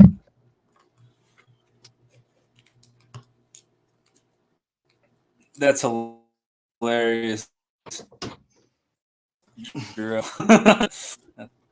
I thought he just left you up there and went to bed. That'd be so funny. Like, I'll be right back, and then he never comes back. I'm like, I don't know how to shut down this live stream. I guess I just stay live until he woke back up. You'd get up like 12 hours, like 10 hours later, and be like, live's like, yeah, we're just waiting on you, Ted, to shut this thing down. So we're gonna do one more giveaway for the night, and then I might have to go shortly after that. We've been going for 3 hours anyway, so I don't know how much longer Ted's planning on going, but I'm giving away a mystery tackle box. It's not an unopened one. It'll have everything in it, but I'm going to open it up and show you guys what's inside. Then I'll put it all back in. I'll add some of my own stickers and stuff like that, so it'll be a Sunfish King mystery tackle box, and I'll send it to whoever wins. This is the grand prize for the night. So I didn't even tell Ted I was doing this. This was a surprise tonight. It was a surprise. So it's a panfish and trout mystery tackle box. Yeah. So, as you know, it comes with a list of everything that's inside and tells you a value of how much everything costs and everything. It comes with the Dibble, which is a little book with tips and tricks and games and stuff like that. Look at Al's and so I won't go quick. Al, I'm old. I thought you were Ted. Man. Sorry to cut you off. Yeah, I'm not even going to. I'm not going to say anything offensive. I'm just going to laugh at it. Although I'm the one that should be offended by that comment. Yeah. Let's see. I'm just joking. So, Carl's Chronicles. It comes with stories inside, how to successfully fish a ledge, so like some tips and stuff. Moving baits for panfish, how to power fish for the little guys. Talking about bluegill, crappie, and perch. It's talking about crankbaits, jerkbaits, inline spinner baits, micro swim baits, stuff like that. There's an advertisement in there for something. Trolling tactics for big walleye. Differences between different types of line. Why is it bad luck to bring a banana on a boat? Things like that. Snook fishing 101. So there's even some saltwater stuff on there. Let's see. There's a code to get $10 off your order of $25 or more from shopcarls.com. So it comes with a code on there. Why do red lures do good in the spring? So a little bit of science behind that. There's a recipe in there for some fish, for some fried fish.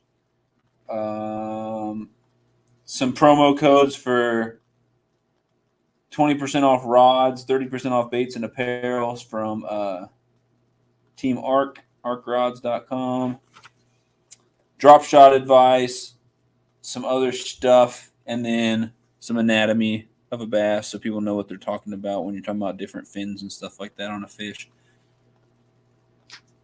And yeah, stuff like that. So that's the Dibble that comes with it. They come with all the mystery tackle boxes, but the important thing is the baits and stuff that come inside. So before I show those off, it came with an awesome sticker. I'm half tempted to keep the sticker for myself, but I won't because I said I'd give away the whole thing. This is an awesome sticker. It's got an alien abducting something, catching a fish at the same time, multitasking, says Catch Co on there. I would love to stick that one on my freezer or something, but that's going to go to the winner. And then the baits that are inside, they usually come with some hooks. Again, most of these baits, if not all of them, can be used for trout, but it's a trout and panfish box. So these are some size 4 Aberdeen panfish hooks. So that's $1.60 value. It looks like there's 7 of them in there. There's some quality hooks. They have a long shank, so that if the fish swallows the hook deep, you should still be able to get it out. Now, you could fish with these for worms or something for trout. It would work. They're a little big for what I would use, but I've caught trout on like size 6, size 4s before fishing worms. But these would be perfect for like bigger bluegills and stuff like that. Smaller bluegills, you're going to want to use 6s, 8s, maybe 10s or 12s. But that's a good size for a lot of panfish. So it comes with some hooks. Let's see. Our tower on our saltwater boat, and we killed a fish. What? You have a banana zip tied to the tower on your saltwater boat? I have that Catch Co sticker. I don't yet. I want it. I'm sure I'll get it though. In one of my other ones. Good night, Ugly Dog. Thanks for coming in, buddy. All right. Good night, Ugly. It comes with a Freedom Baits Frogman. Freedom Baits Frogman. Those are some more micro jigs. So I'd fish these the same way you would fish the baits from Ranger Pete. Just put them on like a 164th, 180th, maybe 1/100th ounce jig head, and fish those for panfish, trout, crappie, whatever. Really interesting looking. So they're called the Frogman. They've got 2 arms and 2 legs on each one. They kind of look like tiny little frogs a little bit, but very small baits. Those are super weird. But I know those would work good. You know, micro jigs is one of the new things coming up. They're scented.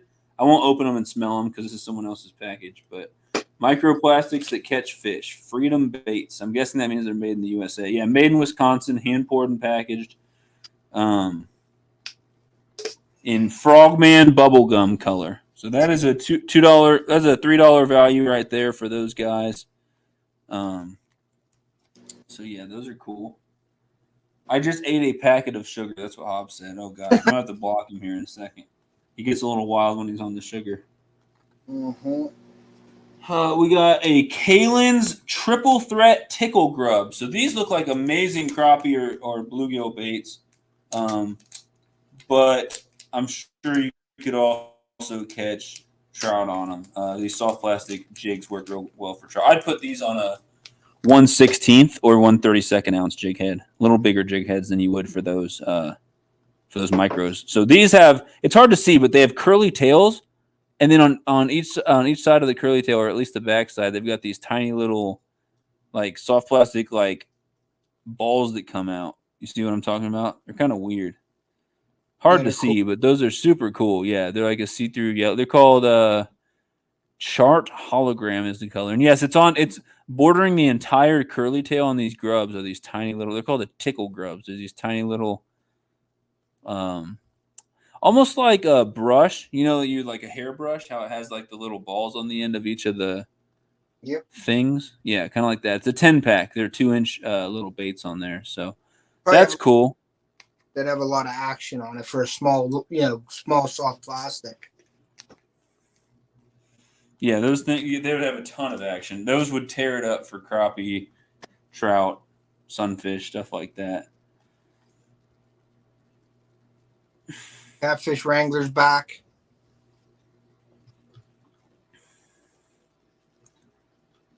Yeah, I don't know what Jarrell's talking about. Yeah, Catfish Wrangler, what's up? We traded for 18th round. Oh, you guys are talking about football now. So that was a $3 value, and then a $3.50 value. The Mustad Ball Jig Head. These are awesome jig heads right here. They're a 1/32nd ounce jig head. So these actually would be great for those soft plastics. There's 2 bait holder ridges on there, which is awesome. So your bait's probably not going to like fall off very easily. Kind of small. A lot of people like bigger ones for crappie. These are about a size 6, I would say, hook on there. So, but they're perfect. I like to use that size. I use those for crappie and for bluegills. That way, if smaller bluegills bite at the hook and little sunfish and stuff bite at the hook, perch, whatever, you can still hook up with them. But you should still be able to get crappie on. I've never had problems using the smaller hooks. A lot of people use the big sickle hooks that are like a size 1 or something for crappie. I personally like to use these little ones for crappie. I'll either use a 1/16th or a 1/32nd. So those are awesome. It's a 4-pack of those, $3.50 value. So you could use those with these, but you could use them with other soft plastics as well. So those are cool. They almost kind of remind me of ice jigs that you could put like a something like that on. Kind of the way they're shaped. So those are awesome. There are 3 more baits in here as well. $4 bait. This is a perfect trout bait right here. It is a reaction strike spinner. Dives 4 to 5 feet. And it's got a single point hook on it. So good for not doing damage fish. And it's hard to see the hook because it's like bent back behind it, but it's down there in the bottom. It's got a single point hook. The blade is a silver almost like a nickel color, but a silver with blue spots on it. And it's got a gold body on there. I believe it's a 1/8 ounce. It doesn't say on there. It calls it gold. Oh, because the body's gold. Yeah, but it doesn't say the weight, but it looks like a 1/8 ounce. It feels like a 1/8 ounce to me. So that would be my official guess. Even comes with directions, guys. Cast, catch fish, post them, release the fish, and then repeat. I would release the fish before posting the fish personally. But but yeah, that's a $4 value right there. That's a nice little spinner. Reaction strike spinner right there. So that would be, not only can you catch panfish and stuff on those, and probably even some bass, some smaller bass, you could definitely catch the heck out of some trout on that thing. So that's awesome. I love spinners for trout. And then the final bait that's in here, this thing looks money for fishing creeks, for panfish or trout. It is the Excite Baits, which is a good brand. It's the Excite Baits Tiny Bee, which is a super small crankbait. Look at that. I love tiny little crankbaits. They tear them up for panfish and trout and stuff like that. So that's another. This one's a $6.50 value right there. So kind of expensive for a little tiny crankbait, but Excite Baits makes some pretty good stuff. The eye on there looks really good. I don't know what they call the color, but it's kind of like a cream color with an orange bud on it. And it's just got a single treble on there. And so let's see. The Excite Baits Tiny Bee is built for catching large crappie, bluegill, rock bass, trout, and panfish. What do you mean and panfish? I feel like crappie, bluegill, rock bass are all panfish. Anyway, other panfish, I guess. But basically trout and panfish. Perfect size body to match the bait fish in almost any lake, creek, or pond. With its enticing wobble, the Tiny Bee will most certainly become your go-to small crankbait. Razor sharp hooks will make sure the big ones stay on. So that looks awesome. I'd throw that with some smaller line, maybe 6 pound at the most, so that you can really fling it out there. And I would fish that in creeks for sure. But you could also fish it more shallow in lakes and stuff like that. But that would definitely catch the crap out of some trout and some panfish. So those are the items. You got that. You got the spinner. You got these awesome jig heads. You got these really interesting looking soft plastics that I would love these things. If I had opened this up beforehand, I might not have given this box away. But these awesome looking hubs in there. These really weird little frog micro jigs. And then the Aberdeen hooks, along with that really cool sticker that comes with it, the Catch Company sticker. You got the list of everything that's inside and how much it costs, and then the dibble with all that good info in there. And this one's an extra thick one. It comes with a lot more information than I'm used to seeing in those. Oh, there was something else in there that wasn't even on the list. Hold on. Oh, yeah, another $4 value. There's something else in there, too. Wow, I didn't see these. These are money. So when I'm fishing for crappie, I usually start with a black and chartreuse. And these are like a black and kind of like a see-through chartreuse with a bunch of silver flake in there. These are Jenko Fry Series crappie baits. These are like some of the go-to. I usually fish Strike King or Bobby Garland. Bobby Garland's usually my first choice. But they look almost just like these. These things will tear it up for small bass. I've even caught bigger bass on these, but also crappie and bluegill and stuff like that, green sunfish, all that stuff. And you can catch trout on them as well. I've seen people catch trout on soft plastics. I normally don't fish soft plastics for trout, but you can definitely catch them. So these are awesome. That's a $4 value. I forgot to show those off. The Big T Fry Series crappie bites. And a midnight chartreuse. There's 15 of them in there, and they're a 2-inch midnight chartreuse. So I don't know what is going on in where all you guys live, but right here, right now, last year, if I went out today, last year, this is the 28th, I would be able to get on a ton of crappie real shallow because they were spawning. The weather's been a little weird, so it might be a week or so delayed, but I'm going to go try Sunday. We're getting a ton of rain, so it's going to muddy things up and screw with everything, but I'll still go out Sunday and see if I can catch any crappie or anything. And I'll be using baits that look a lot like this. So that's coming in there as well. Almost forgot to include that for you guys. And then what I'm going to throw in on top of it to sweeten the deal, that's already like, let's do the math real quick. We got 2, 5, 8, plus 3, 11, plus 4, 15, 19, plus 7. There's a $26 value in this box, just with the baits and everything, plus the sticker and the book and everything. But I'm going to include a signed Sunfish King hologram sticker that looks just like my logo back there. I'm signing them all. I'm going to include a holographic Fishing's Good. This is my brand new sticker that I just got. I just got some of these. These things are sweet. I haven't even put them on any of my stuff yet, but that's going to be signed as well. I'm going to include one of my brand new Sunfish King magnets, so that'll go on your freezer, your fridge, or your car, or whatever, anything metal that magnets will stick to. That's got my logo on it, signed on the back with my silver Sharpie. And then my sticker sheet, signed sticker sheet, and then the final item I'll throw, and they'll all be inside the box. I'll send them all in one. The final item, signed Fishing's Good on the back with my signature, my autograph. It is a Sunfish King coaster, so. It is a drink coaster, and I use these in my apartment. They're actually, I really like the way these turned out. The design looks super good on there. The colors really pop on that one, so I think you guys will like it, whoever gets it. So I have all those stickers and coasters and everything for sale if anybody really wants to support and get some stuff for it. But usually I just end up putting almost all the stuff away. So that's awesome. I have a hard time getting that spinner away. What'd you say? That I really appreciate you doing that, man. That's a lot of stuff. So everybody in the chat, man, hit that thumbs up for Sunfish King for doing that on my channel, man. He didn't have to do that, and I really appreciate that. Yep. 67 likes on the stream. And if you haven't hit that like button, don't just hit it for me. Hit it for Ted for hosting this awesome live. I mean, he did what? 1, 2, 3. You did 4 giveaways of your own.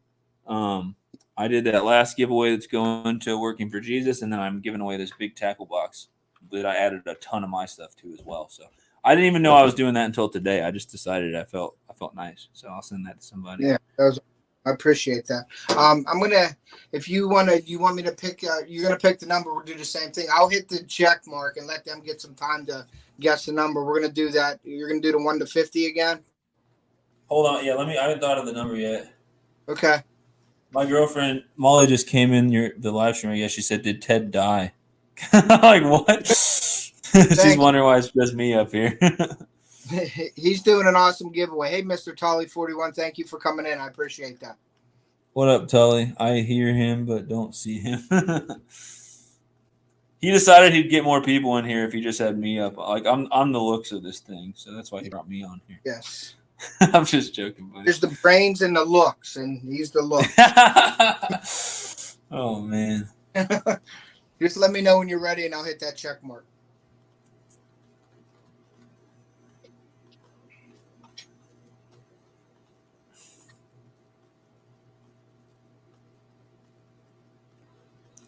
All right. I'm ready. I got a number. It's between 1 and 50.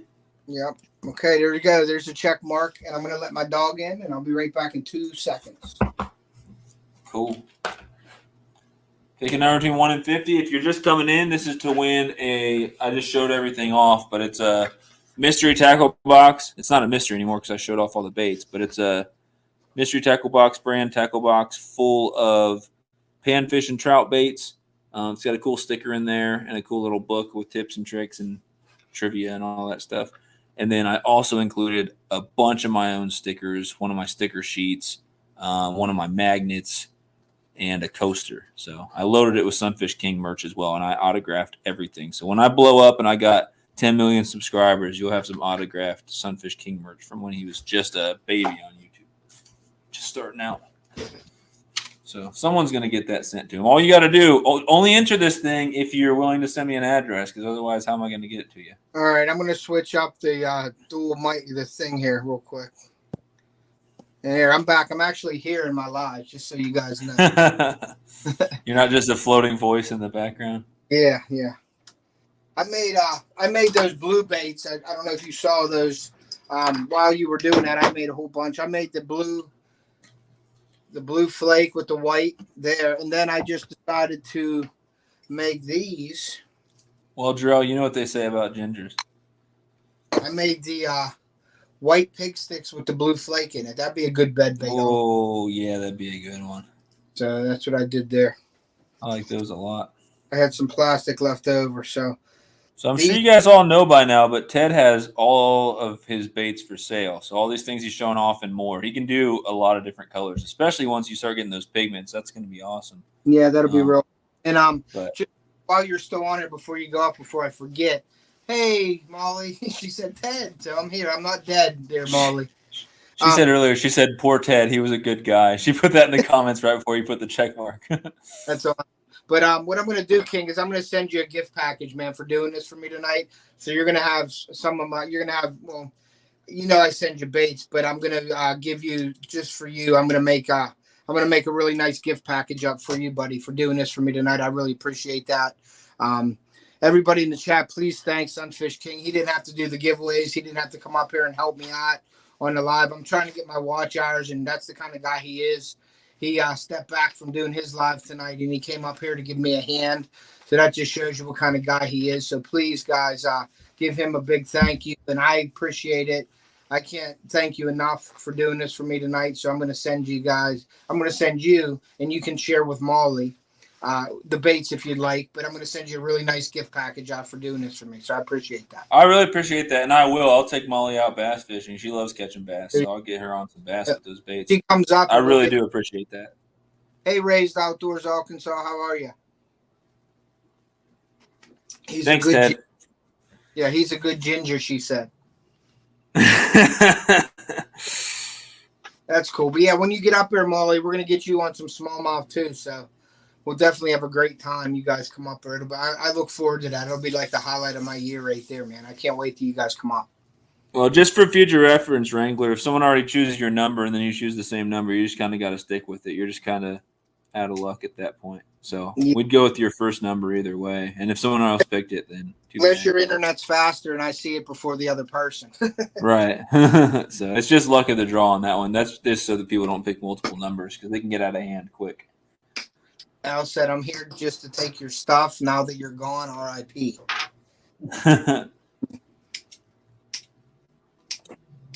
Yeah, man, like I said, I can't thank you enough, man. And I appreciate everybody being in there. It's been a great live. One of my better lives, and I couldn't thank you guys more. I'm looking for the watch hours and stuff to get monetized, so this comes at a great time. And that's why I did that for me, and I really appreciate that. Exactly. And if you guys, coming into Ted's lives, he really supports that. He really appreciates that. He will, I'm sure, appreciate it just as well, even after he gets his watch hours. That's not why he does the lives. He does it to entertain and to give back to the community and stuff like that. But if you guys really want to help him out and go the extra mile, do what I've been doing, run his playlist. Go to his channel and just click play all on his uploads while you sleep or while you're working around the house or something, and just leave 1, 2, 3 devices with different accounts on. I've got a couple different accounts, and I've been running it on at least one a night and giving them some extra hours. So trying to get them to that 4,000 because YouTube is expensive. And if you can get, 50 cents to $1 back for making a video or doing a live stream, it just helps just a little bit, Yep. So. Yep, definitely. So I really appreciate How about that. 30 more seconds to get entered if you're not? Does that sound good? Yep, that'll work.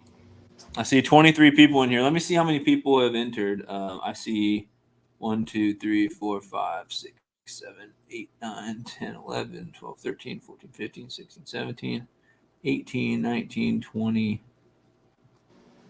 21.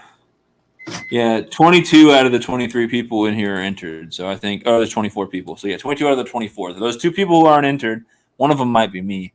But or me for everyone else, yeah, I guess that's probably it if you have YouTube up on another tab.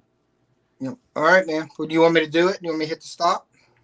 Thank you, Sean. Molly is a Bass Master, and she's going to win her 24th first place finish. Dude, honestly, I took her on my birthday on a guided bass trip, and they said Molly's a hammer. She caught a 4-pound smallmouth, a master angler smallmouth that day. That's awesome. And so the guy was like, Molly's a hammer. Yeah, she definitely outfished me when it came to bass. Sometimes the women just have the touch with the baits and how they do things. So he said every single time he takes people out, the women end up outfishing the men. Yeah, he said without fail every time. That's awesome. All right, guys. Interesting. I'm gonna hit the stop. Are we good? There we go. He said, "I'm just a master." That's awesome. Here you go, guys. There's the stop, and then whenever you're ready, King, you can share it, and then you can head on out of here if you want to. You stay in. I'm going to be ending it shortly after this anyway. We've almost been going 4 hours. Yeah. This is like almost a Sunfish King live stream at this point. Yeah. Yeah, I'll probably, after I give this last one away, I'll probably say goodbye and head out. I'm sure the Queen wants to talk for a little bit before she goes to bed. And I actually I've got to pack. I was going to do a field trip this weekend that got canceled. So I'm actually going to go back home and see my family this weekend. So I want to leave after work tomorrow. So what I'm going to do tonight is I'm actually going to spend like an hour or two going out and packing the car and getting everything ready to go. So I won't be going to bed until probably midnight or so. Yeah, we got my mom and dad's anniversary this weekend, and my dad's back out of the hospital, so that's great news. So we're going to go out and eat on Saturday. So I appreciate everybody's prayers and saying, they were saying prayers and everything. That means a lot to me. So I really you were on my mind when you told me your dad was back in the hospital, man, for sure. So. Yeah, and my dad was back in the hospital. I lost my uncle a couple of days ago, so it's been one of them kind of weeks where I just want to go and eat because I like to eat. So we're going to go eat, celebrate my mom and dad's anniversary, be with the whole family, which is a gift right there. So we're going to do that. And then I'm going to stick around the house this weekend. It is turkey season Saturday, though. That does open up Saturday morning. So I may be going out around the house here and try to stick a turkey with a crossbow or my bow. So get you a bird, man. I've seen turkeys walk right through your yard in some of your videos, man. So they're not shy. Yeah, they're out here every day gobbling and teasing me all the time. So I have to go stick one maybe. Yeah. All right, guys. Well, we've got the entries have stopped, so I'm going to go ahead and show my number, and we'll see who the winner was. I will say I think someone got it spot on, so I think I noticed that. So someone's getting this. So the person who wins, make sure to I'll put my email in the chat one more time. Make sure to send me an email with your address, and I'll get all this stuff sent to you. So the winner of this Sunfish King version of a tackle box with all the baits and the stickers and stuff that I added as well is the person who typed in 47. You see that? 47 in the chat. It'll be the first person who said 47. Some old man had Grits and Glamour? Grits, yeah. Grits got 47 spot on. So nice. Richard was one off. Richard's like, gosh dang it. One off, man. You were close. And Tasha was 2 off, so you guys almost nailed that one. But Grits and Glamour, congrats, Grits. Appreciate you guys all for being in here. But yeah, Grits, I'll write that down, and all you got to do is just send me an email, and I have some other stuff to send out as well to some other people and some channel members. I got some perks and some shirts. Oh, while we're on the Grits and Glamour thing, hey Grits, I had a bone to pick with you. You lost my decal, and you didn't put it on your RV on your trip to your new home. I saw that. I was like, man, out of all the decals, you end up losing mine. You know what's crazy? I told him, I said, you need a Sunfish King decal to put on there, and now he's going to get some of my stickers in this box. So he's going to have to stick one on the RV now. Yeah, and then, Grit, you have to send me your P.O. box or wherever your mailing address, and I'll send you some more decals out, buddy. But I appreciate the thought, but they didn't make it for the trip, so I'll send you some more. Yeah, your stickers get lost easy. Remember you sent me a couple, and I was like, I can't find them, so I needed more. But... yeah. That being said, the fact that I'm finding them on like my power banks and stuff, I might have just stuck them on random household items just to rep the channel. Put them on your refrigerator, your dog bowl, or whatever. Stuck them on my neighbor's mailbox. Yeah. Yeah. I put some in bathrooms, some public restrooms. I put mine in. So. It was Fishing Junk. He said he bombed his school with Sunfish King stickers. Yeah. He said he jumped up and stuck them on the lights on the ceiling and stuff. I was like, you're gonna get me in trouble, man. Life with Belinda and Chuck are in here. Thank you for coming in. I appreciate that. I'm sorry if I did miss you in the chat though. Yep. So that's the final giveaway. Grit, just send me. Let me put my email in the chat for you, buddy. 95@gmail.com. There we go. So do you have anything else that you need or want from me, Ted, or anything else you wanted to talk about before I head out of here? Much. I appreciate you coming on so much, man, more than you know. And I'm looking forward to seeing you guys here real soon in about a month's time.